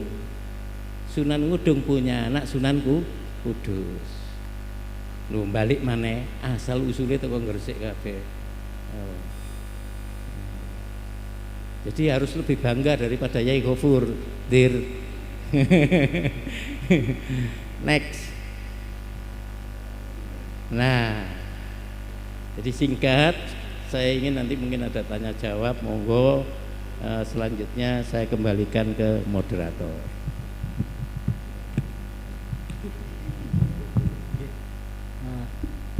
Terima kasih untuk Bapak Kris Haji. Mungkin bisa saya simpulkan kalau asal usulnya Raden Santri kalau dari sini dari Ibrahim Asporo Kondi. Okay. Dari situ, dan beliau merupakan salah satu yang memang di sini dari Raja Pandito di Bima dan membuat batik, pelana kuda dan apa tadi, banyak beberapa hal yang memang di situ. Tapi kalau tadi saya simpulkan yang satu lagi ya tentang Menteri Agama, mungkin bukan, kalau sekarang saya anggapnya kayak bagian Dirjen Agama Islam mungkin loh ya. Kalau tadi kan ada pemfokusan sendiri-sendiri, kalau saya melihatnya mungkin seperti itu, di mana Majapahit ada tentang Kementerian Agama yang membawai beberapa agama dari masing-masing daerah. Mungkin yang bisa saya simpulkan seperti itu. Dan lanjutnya tadi sudah disinggung oleh Pak Kris Haji masalah kesilsilahan dan tentang kiai dan santri di Gresik. Saya berikan kesempatan Kiai Mudofar Usman, saya bongkakan. Monggo Kiai. Assalamualaikum warahmatullahi wabarakatuh.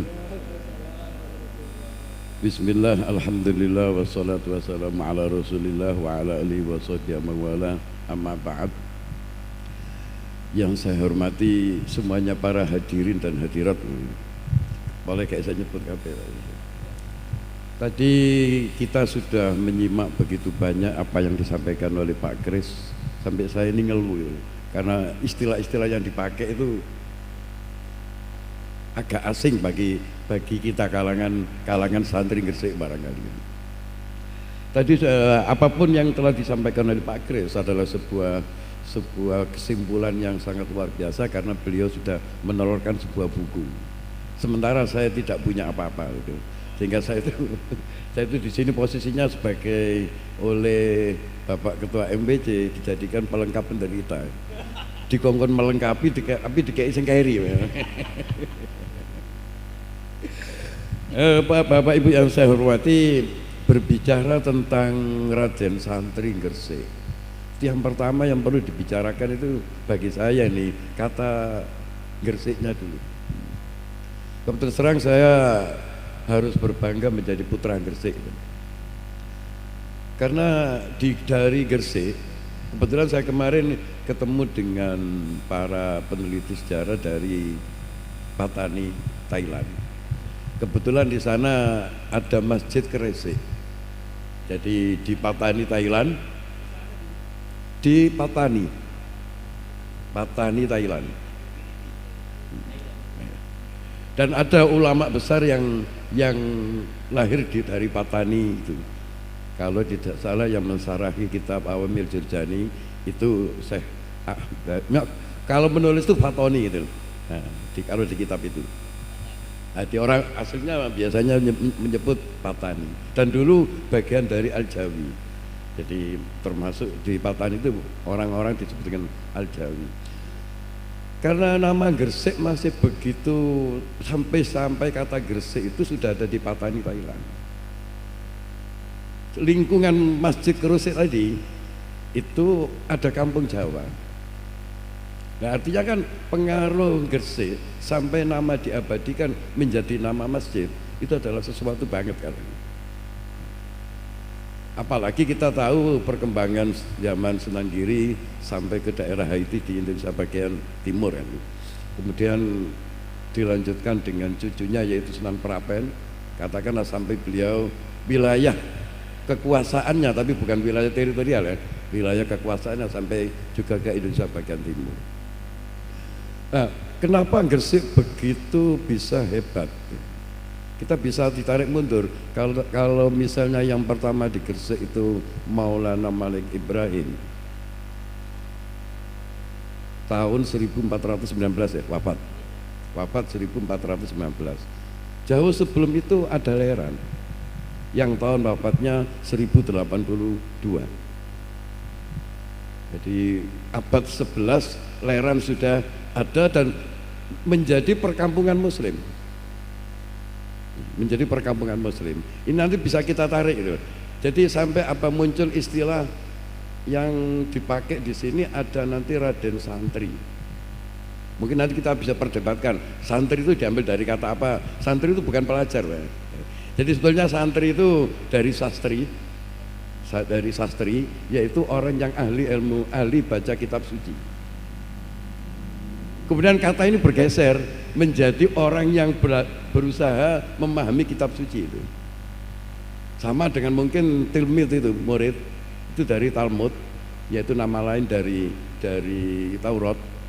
Kemudian jadi orang yang ahli dalam kitab Taurat. Kemudian menjadi berubah makna menjadi orang yang berusaha memahami kitab Taurat. Tilmid. Sehingga kata Raden Santri itu ya bukan berarti beliau itu seorang pelajar, bukan, malah adalah tokoh agama. Nah, makanya kalau Gus Dur itu istilahnya sampai guyon Gus Dur, mestinya kalau istilah santriwan itu berarti orang yang banyak santrinya. Kalau wartawan itu yang banyak beritanya, hartawan itu banyak hartanya, berarti santriwan itu kiainya gitu, yang banyak santrinya itu. Itu guyon sampai Gus Dur sempat guyon seperti itu. Nah, kalau ditarik sana nanti mungkin kita bisa tergambar dari Leran kemudian bergeser ke Gresik. Di Leran sudah ada perkampungan Islam. Ketika Maulana Malik Ibrahim yang pertama kali kan mendirikan pesantren di Leran. Iya, tepatnya di Leran, tempatnya kemudian kalau saya lebih setuju Cinan, Mbak. Pecinan kalau saya lebih setuju Cinan. Jadi berbeda nama Pasucinan kalau tidak salah dikembangkan oleh Kiai Abu Naim. Kalau saya secara pribadi lebih senang Pecinan, Cainton ya. Karena di daerah Leran itu masih ada sisa satu makam Cina yang belum dibongkar. Jadi kalau mengapa kok tinggal satu, dulu banyak, kemudian dibongkar karena kita curiga di makam Cina itu biasanya banyak harta yang dibawa. Kemudian orang-orang berusaha mengambil itunya. Sekarang tinggal ada satu makam Cina dan itu berada di tanah yang dimiliki oleh keluarga dari Kiai Abu Naim. Saya lanjutkan dari pergeseran Leran menuju sini sudah pada tentu masyarakat itu juga terbawa ke Gresik, sehingga kemudian nanti mungkin Gresik ini kan agak aneh kan. Ini yang agak berbeda, bukan agak berbeda ya, sedikit beda Pak ya, antara saya dengan Pak Suyit. Jadi menurut saya yang pertama kali saya dengar dulu yang biasa disebut dengan Sunan Gresik itu adalah Maulana Malik Ibrahim. Nah, menurut yang saya pahami, nama beliau itu bukan Malik Ibrahim, tapi Ibrahim. Malik ini adalah disematkan sebagai raja, sebagai penguasa di daerah Gresik. Entah nanti dijadikan penguasa itu kemudian asalnya delegasi atau tidak, tapi yang jelas kemudian menjadi penguasa di daerah Gresik. Karena seorang tokoh ulama sudah barang tentu penguasa, terutama terkait dengan hal-hal keagamaan dan penataan masyarakat serta sistem sosial yang lain. Malik Ibrahim namanya Malik, penerusnya Raja Pandito. Ada kesamaan. Jadi yang satu namanya Malik artinya raja atau penguasa boleh. Kemudian dilanjutkan oleh Raden Santri yang bergelar Raja Pandita. Ada kesamaan. Jadi kita lihat, kalau saya mulai berpikirnya Gresik itu begitu hebat. Tapi mengapa di Gresik ya tidak kita tampilkan sejarah, orang hanya melihat Maulana Malik Ibrahim. Sementara jarak antara Maulana Malik Ibrahim dan Sunan Giri kan yang terkenal. Sementara yang tidak pernah dibahas adalah yang antara Maulana Malik Ibrahim sampai kepada Sunan Giri. Bisa berlangsung sampai begitu hebat. Bahkan masa kejayaannya pada zaman Sunan Praben yang begitu hebat itu tidak lepas dari orang-orang yang berada di antara-antara ini. Apalagi Gresik itu kemudian kota pelabuhan, kita tahu. Sudah berbeda dengan para wali yang tinggalnya di pegunungan. Persoalan di masyarakat lebih majemuk kan gitu kan. Jadi, makanya saya bergambar gini. Pertama, Raden Santri itu kan dari kata santri, sastri, ahli dalam ilmu agama. Karena ahli dalam ilmu agama sudah barang tentu ini. Pantas lah ya orang ahli ilmu agama dijadikan sebagai bagian ngurusi keagamaan, kok ngerangkep jadi sah bandar, itu kira-kira ya pantas lah ya. Atau sah bandar itu hanya wilayahnya saja gitu loh. Jadi beliau mungkin bukan sah bandarnya, tapi menjadi penguasa di daerah Gresik dalam mengelola masyarakat dan wilayahnya termasuk pelabuhan itu. Karena kota pelabuhan, menguasai pelabuhan, maka kemudian orang ini yang disebut sebagai penguasa pelabuhan, dan kata penguasa pelabuhan dimaknani secara saklek menjadi sah bandar. Jangan-jangan seperti itu gitu. Menurut saya masih kurang hebat itu. Kalau hanya kepala sah bandar kan nggak hebat kok. Apa sih? Hanya kepala sah bandar kok. Maulana Malik Ibrahim kepala sah bandar, Raden Pak siapa? Raden Santri sebagai kepala sah bandar. Lu kok lucu gitu loh. Wong pimpinan keagamaan, ahli dalam ilmu agama, ahli dalam tata kota. Karena memang beliau pimpinan di kota. Kalau tadi dikatakan oleh Pak Kris sebagai saudara dari Sunan Ampel, dua-duanya sama-sama di kota. Bu saudara itu saudara sepupu, bu saudara Mindoan, bu misalnya kita nggak tahu. Mak biasanya kata saudara itu mengandung makna banyak gitu. Tapi kalau saya misalnya saya dolan ke Malang, orang Malang menyebut saya dulur teko Gresik. Gitu. Kata-kata saudara kan jangan diartikan dulur ketok kunir kan. Enggak, memang pemaknaan kata ini penting, Pak. Banyak dari bahasa Arab yang dibawa ke bahasa Indonesia geser maknanya. Contoh misalnya kata kuliah ya. Itu maknanya adalah fakultas, bagian dari jamiah. Kalau jamiah itu universitas, maka kuliah itu adalah fakultas. Tapi yang terjadi apa? Kalau ada orang bertanya, sampean kuliah ning ndi? Itu berarti belajar di perguruan tinggi mana?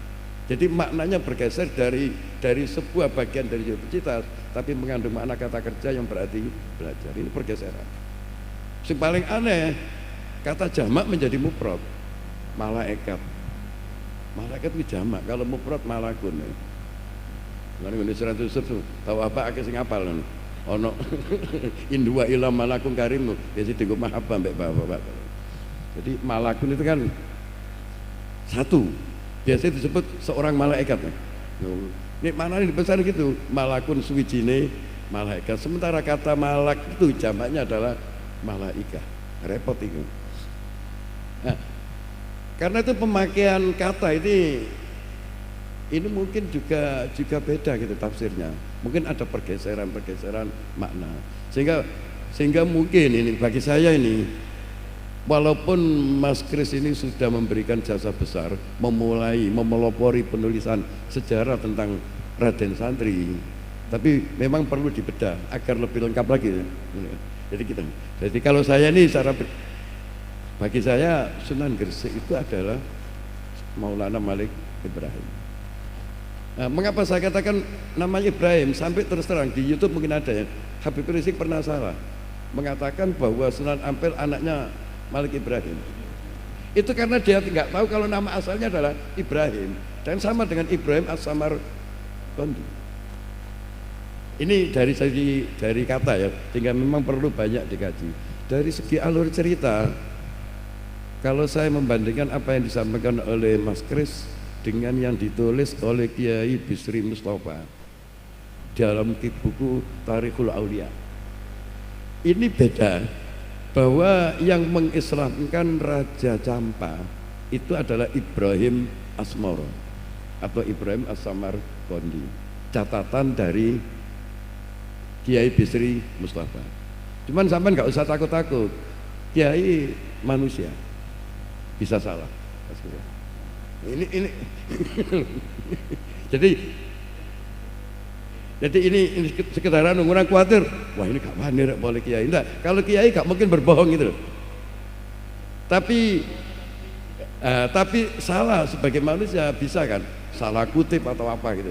Jadi kita jangan kemudian seperti gitu, oh ono takbiri kok, jangan gitu. Ya mari kita kaji dan kita kembangkan sehingga nanti sejarah dari Raden Santri begitu utuh gitu loh. Jadi termasuk ini tulisan dari Kiai Abdul Fadl yang karyanya banyak, luar biasa. Itu mengatakan bahwa Nyi Ageng Pinate putri dari Raden Santri. Oh ini berbeda. Ada tadi saya diberi Mas Mubarok tadi, ini kutipannya ada. Jadi ketika rombongan para yang bawa perdagangan, yang menemukan kotak yang berisi Sunan Giri kecil, itu kemudian diserahkan kepada Nyai Gede binti Raden Ali Murtado.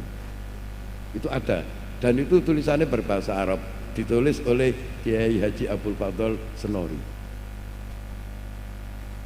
Makanya kan kalau istilah mungkin teman-teman sejarah gini, kalau tanya sejarah jangan pada kiai, tapi nanti sampai tidak berani bantah gitu. Tanya sejarah yang orang-orang yang punya data. Nah, data bisa sama, bisa berbeda, bahkan bisa bertolak belakang. Ya nanti kita adu gitu loh. Jadi apapun yang sudah disampaikan oleh Mas Kris ini adalah sebuah permulaan yang bagus sebagai pelopor dari penulisan ini. Tapi karena ini penulisan awal, tidak menutup banyak mungkin terjadi, tidak menutup kemungkinan adanya kekurangan di sana sini. Dan tadi sudah disampaikan oleh Mas Kris, jadi mungkin ada sarasian yang kelima dulu. Dan aku nih diundang lagi gak apa-apa dong. Caranya ngono ya.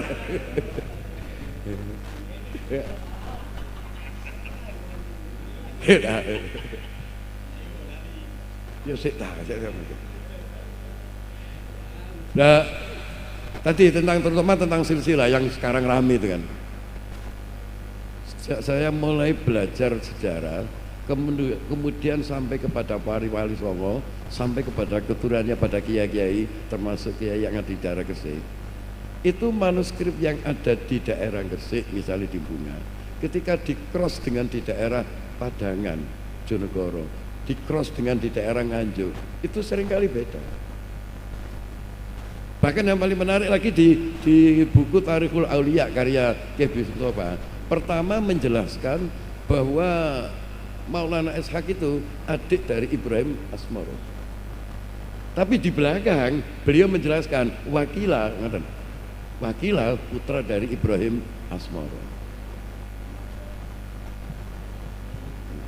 Jadi itu ada di Tarikhul Aulia dari Kiai Bisri Mustafa begitu. Jadi di depan dijelaskan berarti apa? Kalau Wakila itu, kalau kita biasa baca kitab, kalau ada kalimat Wakila itu berarti bukan pendapat yang diambil oleh penulisnya. Biasanya kalau ada Wakila begitu. Jadi iya Ustaz. Gara-gara Pak Zainuddin sampai dikongkon aku malah buka-buka buku lawas gitu. Jadi memang lah, kemudian langsung saja biar nanti diskusinya yang banyak, jadi saya hanya memantik saja sesuai dengan perintah dari moderator. Jadi untuk silsilah ini yang paling janggal saya amati, yaitu Sunan Kudus menuju Raden Santri. Posisinya buyut. Kalau Sunan Muria itu cucu dengan Sunan Ampel. Kalau Maulana Malik Ibrahim ini sepupu dari Sunan Ampel, sementara Sunan Kudus itu buyut bin Sunan Ngudung, anaknya Sunan Ngudung, putunya Haji Usman, buyute Raden Santri. Sementara ini era Wali Songo itu kan biasa gitu kan. Kadang-kadang masyarakat kan gini, misalnya gini, ada cerita tutur, ada sidang Wali Songo yang dilaksanakan di Masjid Demak. Ketika mau, ya, ada kan? Ada lagi yang paling aneh, sidang Wali Songo di Pamijahan, malah aneh-aneh itu. Dan sebagai catatan, Pamijahan itu juga keturunan Gresik, kan? Ibunya dari Gresik. Jadi, nah, kan nggak mungkin, nggak logis misalnya seorang mbah seperti Sunan Ampel dalam satu tim Wali Songo bersama cucunya Sunan Muria. Kalau dalam satu tim ya, sehingga mungkin ya tadi, mungkin Wali Songo itu nanti mungkin ada Wali Songo periode apa, kelompok mana, cuma orang menyebutnya Wali Songo. Atau tadi Songo dalam arti wilayah ya. Ada lagi kalau di buku, kalau tidak salah dikutip di buku Sejarah Sunan Giri yang disusun oleh Pesantren Luhur Malang, dulu masih unsuri ya, masih unsuri. Di situ menyebutkan Wali Wolu Songo Tinari. Jadi wali itu wolu, yang Songo gak jelas katanya. Tinari, ada yang menyatakan Syekh Siti Jenar, ada yang menyatakan Raden Patah, ada yang tidak, ya mek wolu banyak nih, dan gak perlu ditambah gitu loh. Jadi cuma bahasa yang dipakai adalah Wali Wolu Songo Tinari. Itu buku dulu lama itu, saya masih kecil baca buku, masih SMP. Saya ini bukunya ini dan masih stensilan, bukunya masih stensilan. Di depannya covernya itu makamnya Sunan Giri yang baru ya. Wah itu turun dua ya Mas. Jadi sekali lagi kalau sekarang ada gonjang-ganjing silsilah itu ya biasa gitu. Dan mungkin benar di satu kelompok tidak dibenarkan oleh kelompok yang lain. Jadi nggak usah lah, biasa saja. Seperti yang sudah ditulis ini salah atau tidak ya sudah nggak tahu. Yang penting sudah ditulis kan. Gitu. Saya pikir cukup dan mudah-mudahan nanti ada banyak pertanyaan-pertanyaan atau masukan-masukan yang melengkapi dari buku ini. Untuk saya mudah-mudahan para hadirin ini tidak puas dengan apa yang saya sampaikan, karena saya bukan alat pemuas. Sekian, hadanallahu wa iyyakum lima yuhibbu wa yarda. Assalamualaikum warahmatullahi wabarakatuh. Warahmatullahi wabarakatuh. Oke, terima kasih untuk Pak Mudofar Usman. Mungkin sebelum pertanyaan saya tanya panitia dulu. Ini mau dibatasi sampai jam berapa? Angko lek takon dawa-dawa itu malah berapa? Jadi kita batasi dulu sampai jam berapa? Keputusan dari panitia atau los monggo. Nah, gimana? Los temenan lah. Los ya. Oke. Los ibu-ibu gimana? Gak apa-apa los. Los, oke. Ya udah. Kalau gini kan, kan sebenarnya kegiatan seperti ini biyen wis ana, Pak. Jadi dulu itu setiap hall pasti ono mocopat. Dan mocopat cerita tentang ini. Tapi nek saat ini ditampilkan mocopat juga gak ngerti ngantuk kabeh. Dan mocopat itu sampai larut malam. Sampai jam 1, jam 2 gitu. Sampai pagi. Enggak tahu pokoknya ojo pagi lah tak sembahyang subuh lah. Ya pokoknya sampai larut malam gitu loh. Jadi memang untuk tuntasnya itu seperti itu. Tinggal sekarang kita sepakati ya opo. Tapi yang jelas gini Pak Kris. Jadi kita bahas itu untuk lingkup yang Raden Santri aja. Jauh adu-adu. Karena lingkup Raden Santri sudah banyak yang kita bahas. terutama ya ini saya yang teleser-teleseran saja, nanti bisa diungkap itu. Ada istilah wunut. Apa wunut itu? Kemudian dulu waktu belum dibangun seperti ini, masih lama, saya masih kecil itu, tradisinya orang itu ndeke anu lho Pak. Sampeyan ngerti ta Bu? Jeroan terus sini, kemudian oleh Pak Mudinnya yang jaga itu dikumpulno dan sebagainya. Jadi ini cai digampangno karo Gusti Allah oleh jodoh. Loh, ada hubungan apa? Gitu. Ini kan perlu diungkap Bapak. Sekarang alhamdulillah enggak ada Saudara. Ya Pak Jimil ya. Utawa ono disinggahno gak ngerti aku. Enggak pernah laporan di pengurus ini. Iya. Lah ini kan yang teleseran tapi perlu kita ungkap itu Pak. Kenapa begitu? Jadi kalau di Gresik itu saya dulu itu ya katanya para sesepuh itu naik kepengin oleh ilmu sing manfaat tapi ujian apa nang usan giri. Nah, kepengin oleh jodoh nang oleh ini saya Sayyid Ali Murtado. Naik kepengin ini ada lagi di situ ada kalau dulu dari ijazahnya Yai Masfur ono mbak kau ono mbak kebek ada mbak itu begitu. Nah itu apakah ada kaitan-kaitan dengan ini apa tidak? Itu juga perlu diungkap itu. Nah sekitar itu saja yang barangkali kita masih bisa. Makanya ini saya yakin ada episode banyak ini nanti 1, 2, 3, 4, 5 itu karena menarik sehingga perhatian kita terhadap satu makam, satu aulia atau ulama itu tidak hanya sebatas kuburan ini endi, tidak ngono. Tapi apa yang bisa kita dapatkan dari para aulia itu ya. Nggih, monggo. Terima kasih Ustaz Masum. Mungkin seperti yang tadi Ustaz Masum katakan bahwa kita batasi di sekitaran pembahasan tentang Raden Santri dan apa sih kita pemaknaan tentang simbol makna yang pernah ada di lingkungan Raden Santri maupun daerah Gresik, khususnya daerah Gresik kota lah saya bilang ya, biar tidak melebar kemana-mana. Mungkin itu. Ada lagi tentang masalah wilayah Raden Santri di wilayah sih di mana-mana.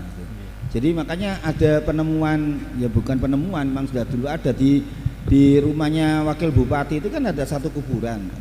Ada kisah katanya beliau adalah juru kunci pertama Raden Santri. Kalau bapak ibu sekalian ke rumah dinasnya Wakil Bupati itu ada kuburan satu. Apakah itu beliau di situ? Kemudian ada lagi yang dikeramatkan di itu sekarang di belakangnya Hotel Putrajaya. Ya cerita saya itu kan cerita wong asli loh ya. Jadi ya ngono-ngono iku. Nggih, monggo. Nggih. Barangkali ada pertanyaan atau tambahan buat menambah hasanah sarasehan kita biar enak mungkin ya. Monggo Mas bisa maju ke depan. Raden Santri kita bisa lihat daripada waktu hol-hol yang terdahulu, di mana hol-hol terdahulu itu Bapak Kiai Mukhtar Jamil itu mengatakan bahwa Raden Santri itu di bawah Sunan Giri kecil yang berada di utara sana itu dibawa untuk mondok. Itu ceritanya Pak Tar. Kalau kita ikut hall ya, ini versi hall. Begitu hall yang sore itu menceritakan kayak gitu. Jadi Raden Santri ini kecil dibawa ke Surabaya untuk mondok. Apakah dari situ dinamakan Raden Santri? Jadi memang kalau kita membatasi sebuah permasalahan tentang Raden Santri sendiri itu banyak. Sematan-sematan nama dalam sebuah sejarah itu bisa sama. Jadi sejarah itu membahas tokoh, timeline, dan kejadian. Jadi kita tidak bisa menyematkan Raden Santri ini bahwa beliau ini adalah Sayyid Ali Murtado. Yang dikatakan Pak Kris tadi ada Pangeran Santri yang ada di Kedung Pring, Jawa Tengah. Kemudian kakek saya ada yang juga berjuluk Pangeran Santri atau Raden Santri. Itu makamnya di Ampel Denta. Nah, sematan-sematan ini kita harus teliti.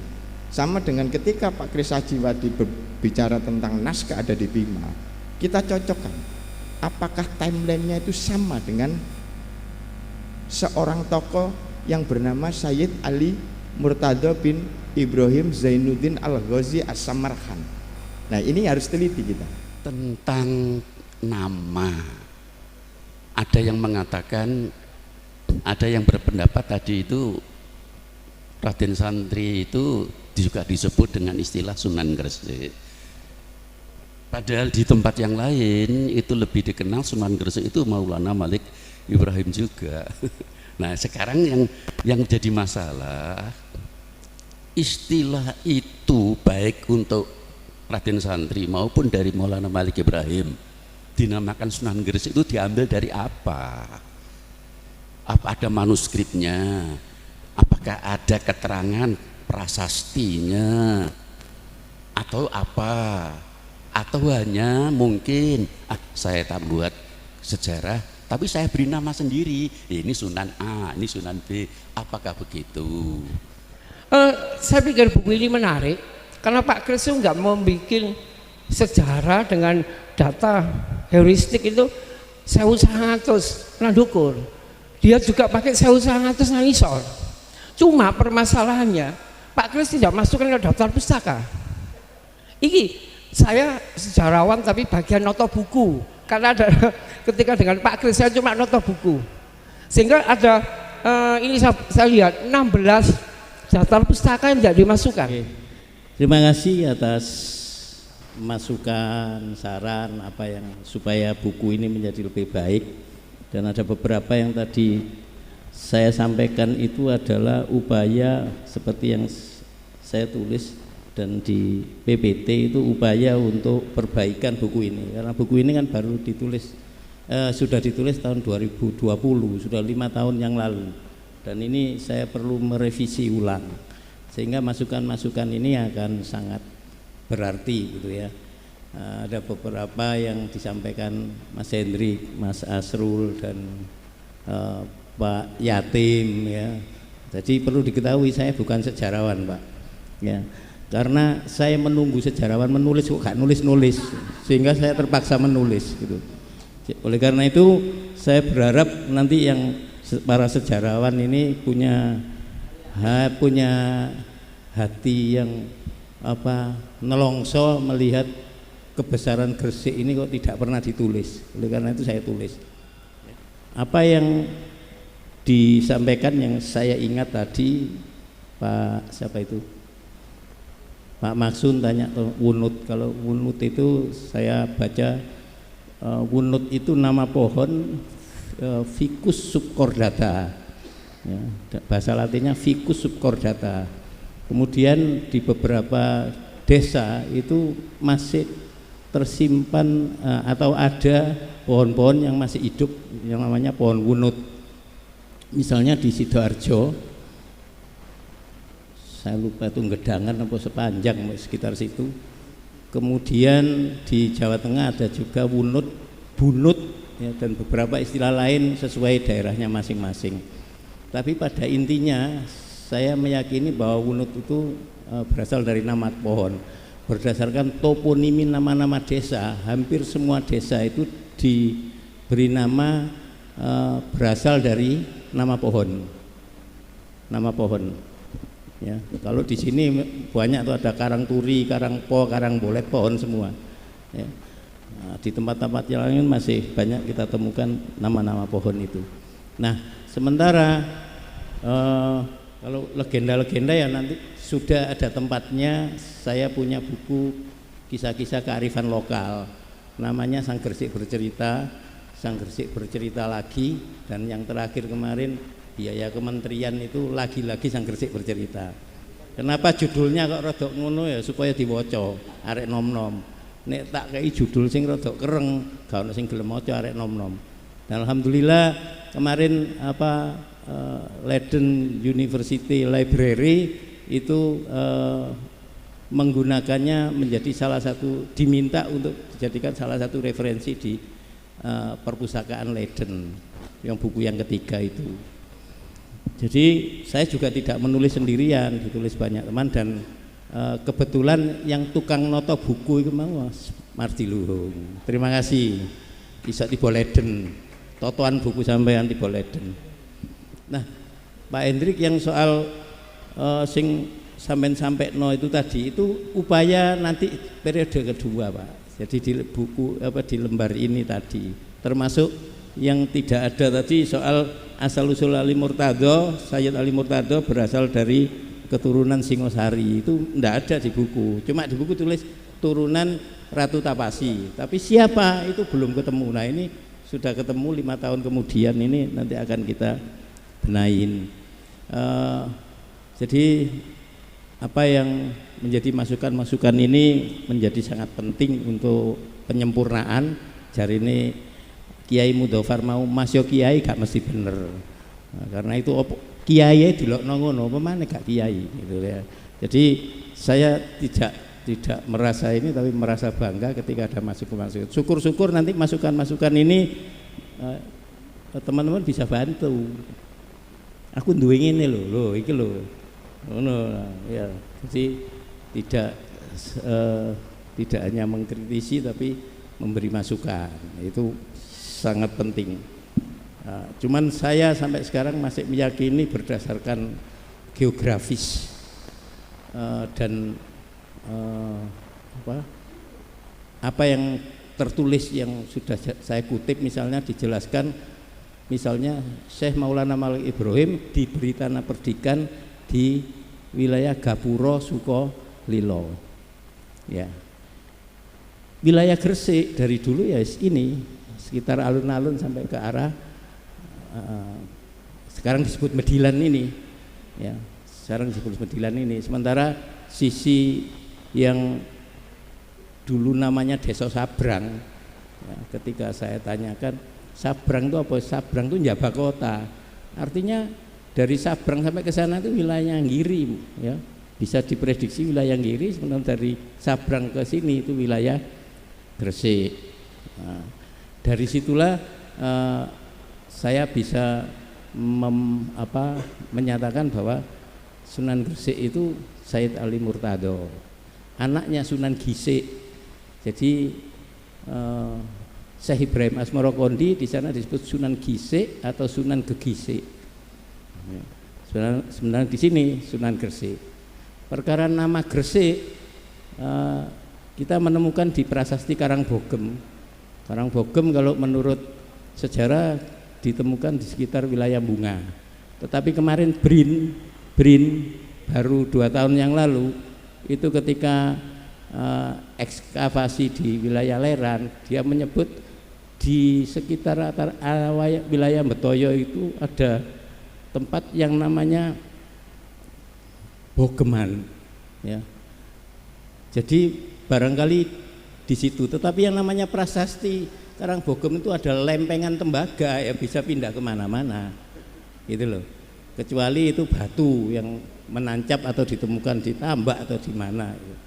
Jadi pertimbangan-pertimbangan yang saya tahu, saya bukan sejarawan ya Pak Yatim, tapi saya berupaya untuk memancing teman-teman semua, ya, apalagi sesuai dengan bidangnya itu untuk segera menuliskan ini. Saya berterima kasih nanti kalau ada yang menulis tentang Sayyid Ali Murtado dengan versi yang lain, ya. Dengan demikian ada yang bisa ditimbang-timbang dari temuan-temuan ini, ya. Sejelek ini buku ini saya mengumpulkannya itu 9 tahun, ya. Kalau Bu Sangajikai itu terjemahan profesor dari Perancis tadi, itu yang saya pakai, ya. Bukunya tebelnya segini, terjemahannya itu, ya. Soalnya aku gak iso maca basa Bima, gak iso, huruf Bima gak bisa, maka saya pakai itu. Jadi itu barangkali yang bisa saya sampaikan. Mungkin itu saja yang bisa saya sampaikan. Ngapunten juga untuk ketua panitia karena los sampai jam 11. Ngapunten, terima kasih, dan jangan lupa ini nanti masih ada rangkaian hall Raden Santri dan tanggal 11 Juli ya, 11 Juli sore untuk laki-laki dan malamnya ada sholawat. Kalau bisa hadir semua, nanti kita nyari barokah ke Raden Santri. Terima kasih semuanya. dan saya minta maaf apabila ada salah kata. Wassalamualaikum warahmatullahi wabarakatuh. Sebelum kita akhiri ini dan nanti insya Allah doanya akan dipimpin oleh Al-Mukarram Bapak Kiai Mudhofar. Saya mohon maaf apabila di dalam pelaksanaan pada malam hari ini banyak kekurangan, tapi memang sengaja pokoknya ngadakno. Kenapa? Karena selama ini kami tidak pernah ada seperti ini, pokoknya ngadakno dhisik. Perkara nanti ada kritik atau apapun nanti insya Allah kita sempurnakan pada masa yang akan datang. Dan mudah-mudahan juga ketika ada hall-hall di tempat lain, Maulana Malik Ibrahim, Sunan Giri, dan kajian seperti ini luar biasa pentingnya. Dan apalagi kalau kita melihat di Gresik ini banyak makam-makam yang mohon maaf itu tidak masyhur gitu loh. Kalau ini kan saat ini insya Allah masyhur, sudah dikenal banyak orang. Tapi kalau yang lain mungkin sekedar ketemu ada makam kemudian dikholi siapa ini tidak tahu. Ini kan harusnya diungkap oleh masyarakat sekitar itu. Iya. Jadi memang sudah lama kita mengidamkan bagaimana keadaan bagaimana sejarah atau perjuangan dari tokoh-tokoh ini. Dan kami mengucapkan terima kasih atas kehadiran dan dukungan di dalam kegiatan ini. Mudah-mudahan ini menjadikan sebuah awal dari kebangkitan sejarawan di Gresik untuk mengembangkan sejarahnya itu di Gresik ini, karena Gresik ini ternyata setelah sudah sampaikan adalah daerah yang ternyata menjadi pelopor di mana-mana sampai Thailand barang ngono iku lho. Ya. Barusan tahu ini. Saya rasa ini yang bisa saya sampaikan. Sekali lagi kurang lebihnya mohon maaf. Kami sampaikan, kami persilakan kepada Pak Kiai Mudhofar untuk menutup dengan doa. Nawaina ala ma nabasallallahu ala kulli nas-salihan ila hadratina bil Mustafa sallallahu alaihi wasallam wa alihi wasallam thumma ila al-aliya muballighatil Islam fi Jawa wa nahsu bi dzikri Sayyid Ali Murtada wa ghairihi min man tufina fi hadhihi dharihah wa ila arwahi walidina wa walidikum wa amwatina wa amwatikum wa amwatil muslimina kafah anna Allah taghashshahum bi rahmati wal maghfirah wa yu'ali darajatan fil jannah wa ya'idu alina min barakati wa asrarihim wa nabahatin bid akhirah. Al-Fatihah. A'udzu billahi minasy syaithanir rajim.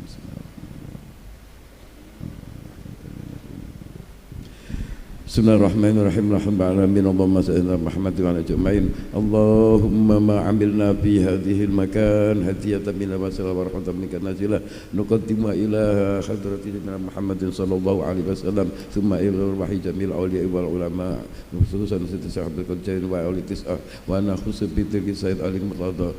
أوصل اللهم ثواب ذلك من آلهم واجعلهم من رسولك بينهم. اللهم اغفر لهم وارحمهم واغفر لهم. اللهم اجعل هذه الزيارة مقبولة عندك واجعل سببا للسلامة واجعل سببا للسماء وسهولة في جميع أمورنا. اللهم بارك لنا في أولادنا وأصلحهم واحفظهم ولا تضرهم ووفقهم بطاعتك وارزقنا برهم. ربنا آتنا في الدنيا حسنة وفي الآخرة حسنة وقنا عذاب النار. وصلى الله على سيدنا محمد وسلم. Alhamdulillahirabbil alamin. Sirril Fatihah.